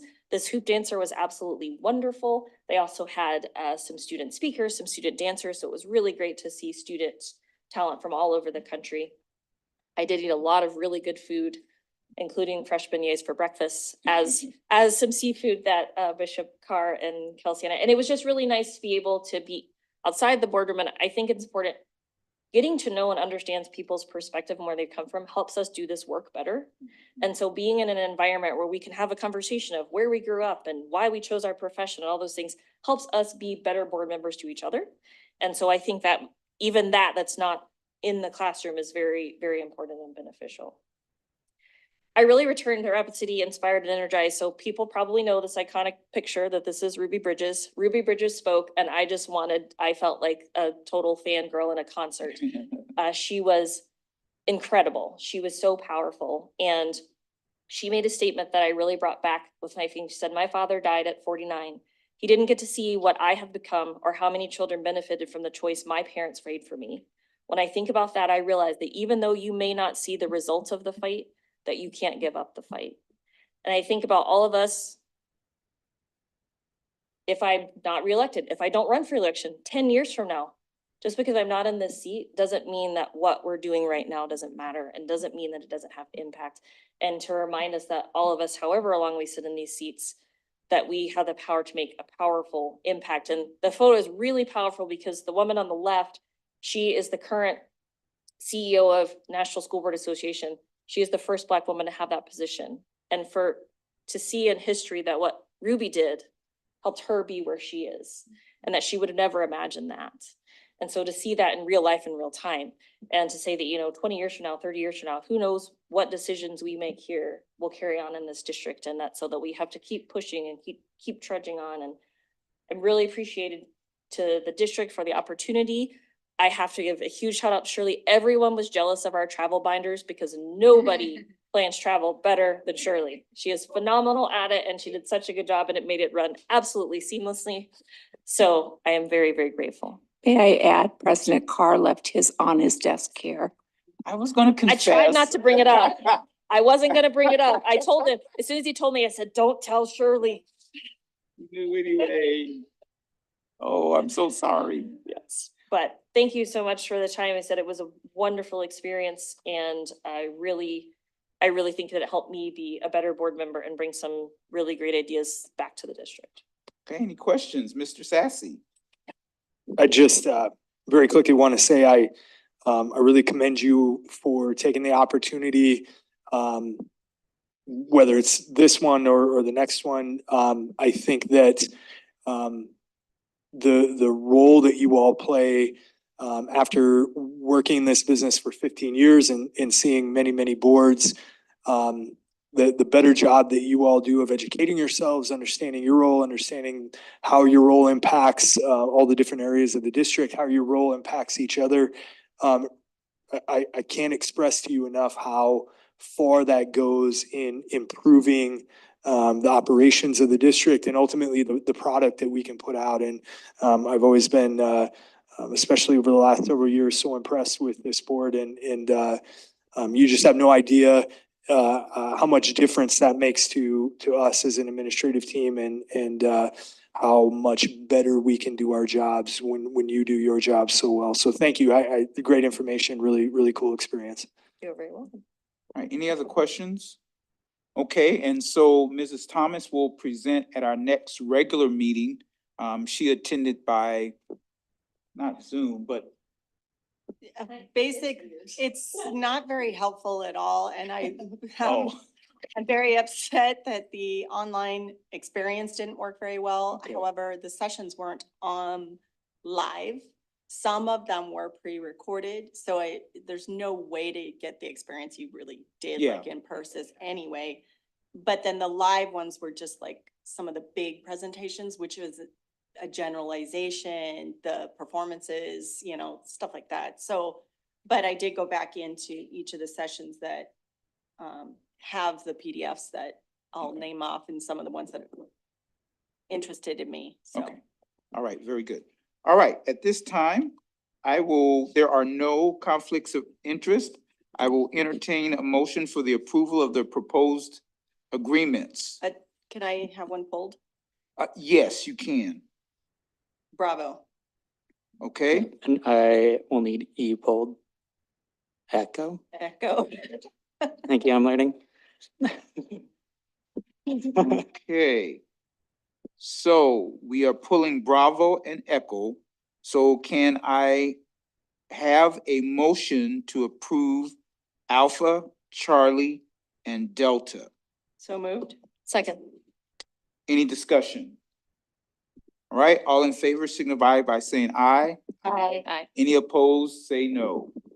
Okay, I'll entertain a motion for Bravo agreements with Home Slice Media. So moved. Second. It's been moved and seconded, and discussion. So I don't know if all of you know, but if you go to my opponent's website, Home Slice happens to host the website.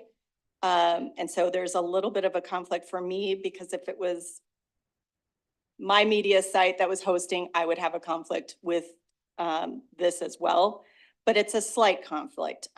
So I know I won't recuse myself, but probably abstain as a more neutral vote. But I would have just the other conversation that I think when the board is dealing with, what did you call it? It's not a bid type of situation, it's a. So as a professional service, technically it would be exempt from bidding under the bid laws of South Dakota. Now, because something is exempt, of course, doesn't mean that you can't bid it if you believe that there would be some type of a benefit to bidding. But I think technically it could be exempt, given the fact that it pretty squarely falls underneath a professional service. And because it's not by law something, but I think that the board should consider what number, you know, if this is 50,000, this is a teacher's salary.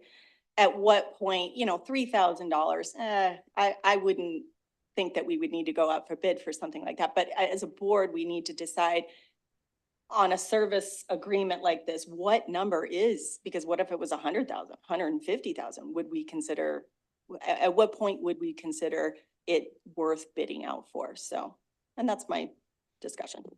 Okay, thank you. Is this Superintendent Swaggart joining us by Zoom? I am Bishop Carr. I'm saying hello from Austin. I give you the floor. Thank you very much.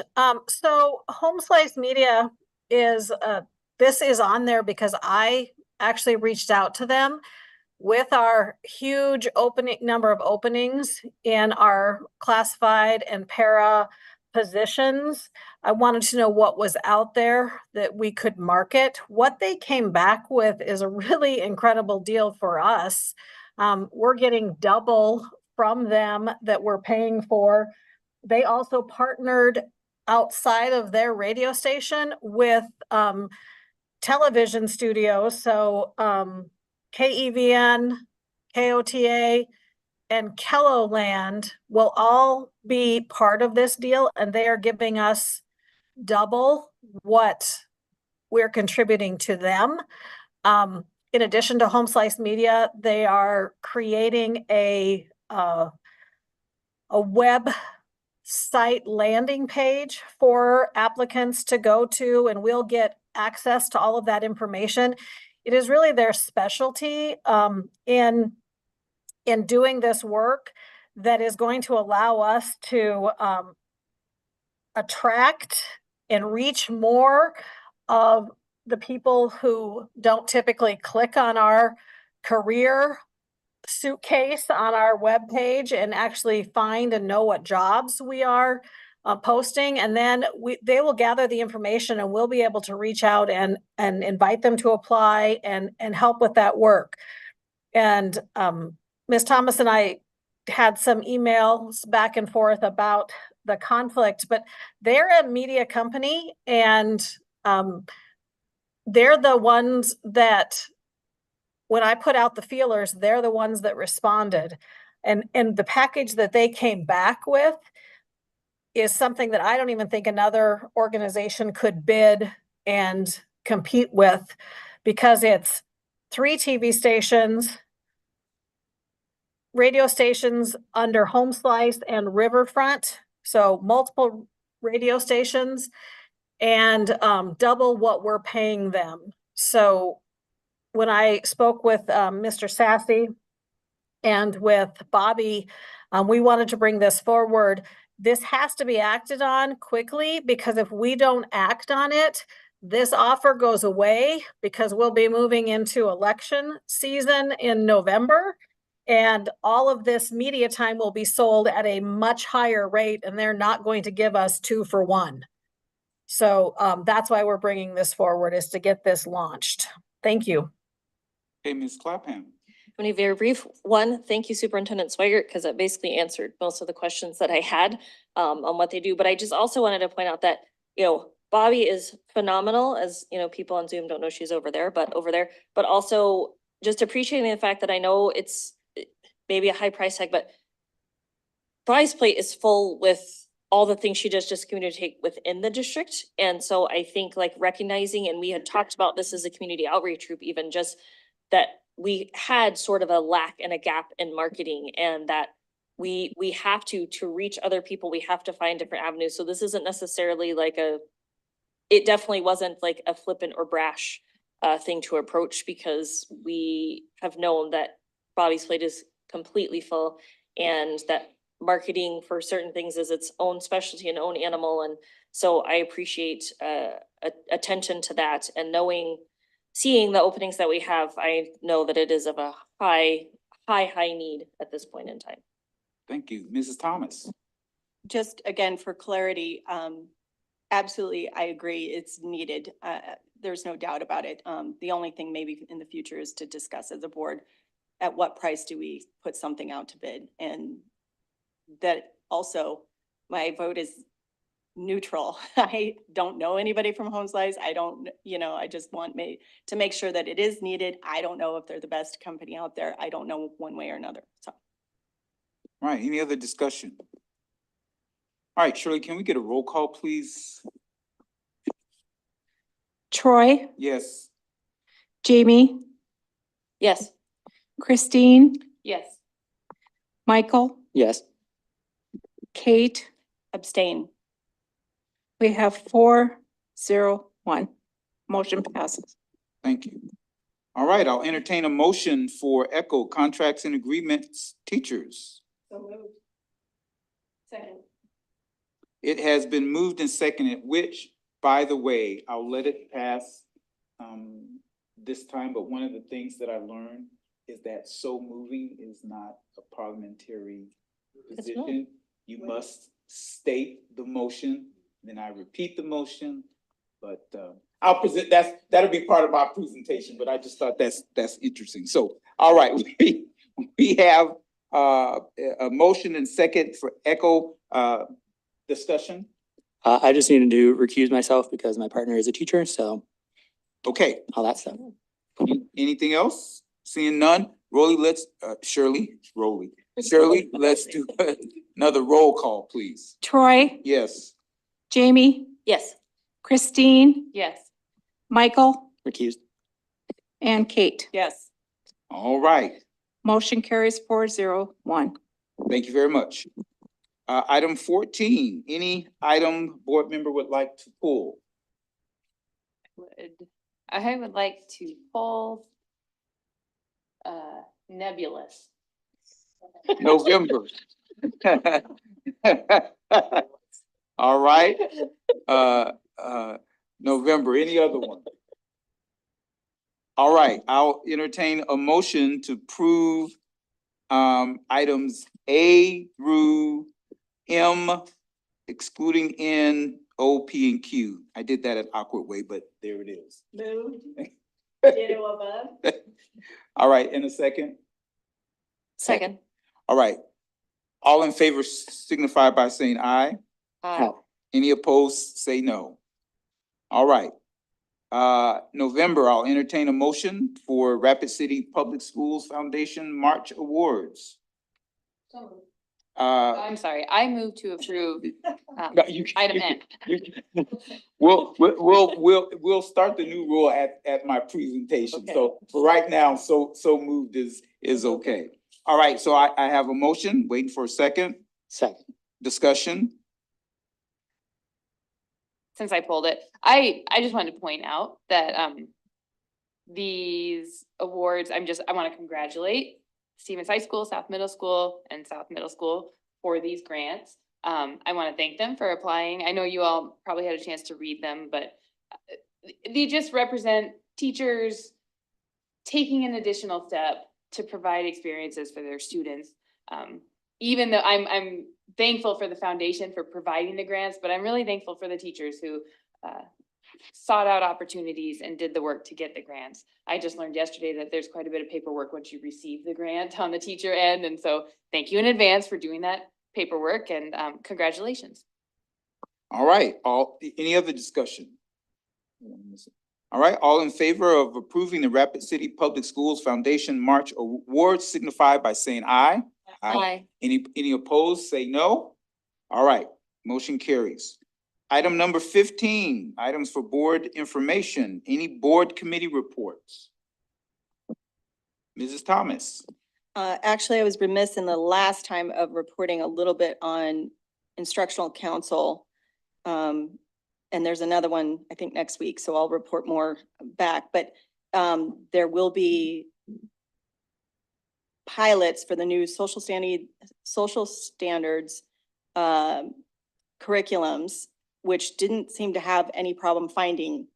So they got 4 or 5 to pilot, which I thought kind of interesting. And that's it. Okay. What grades is that for? Social study? For the new social studies standards that were Everybody. passed, everybody, well, yeah, K through 12. They're just not, we don't do any assessments or testing K through 5. K-12.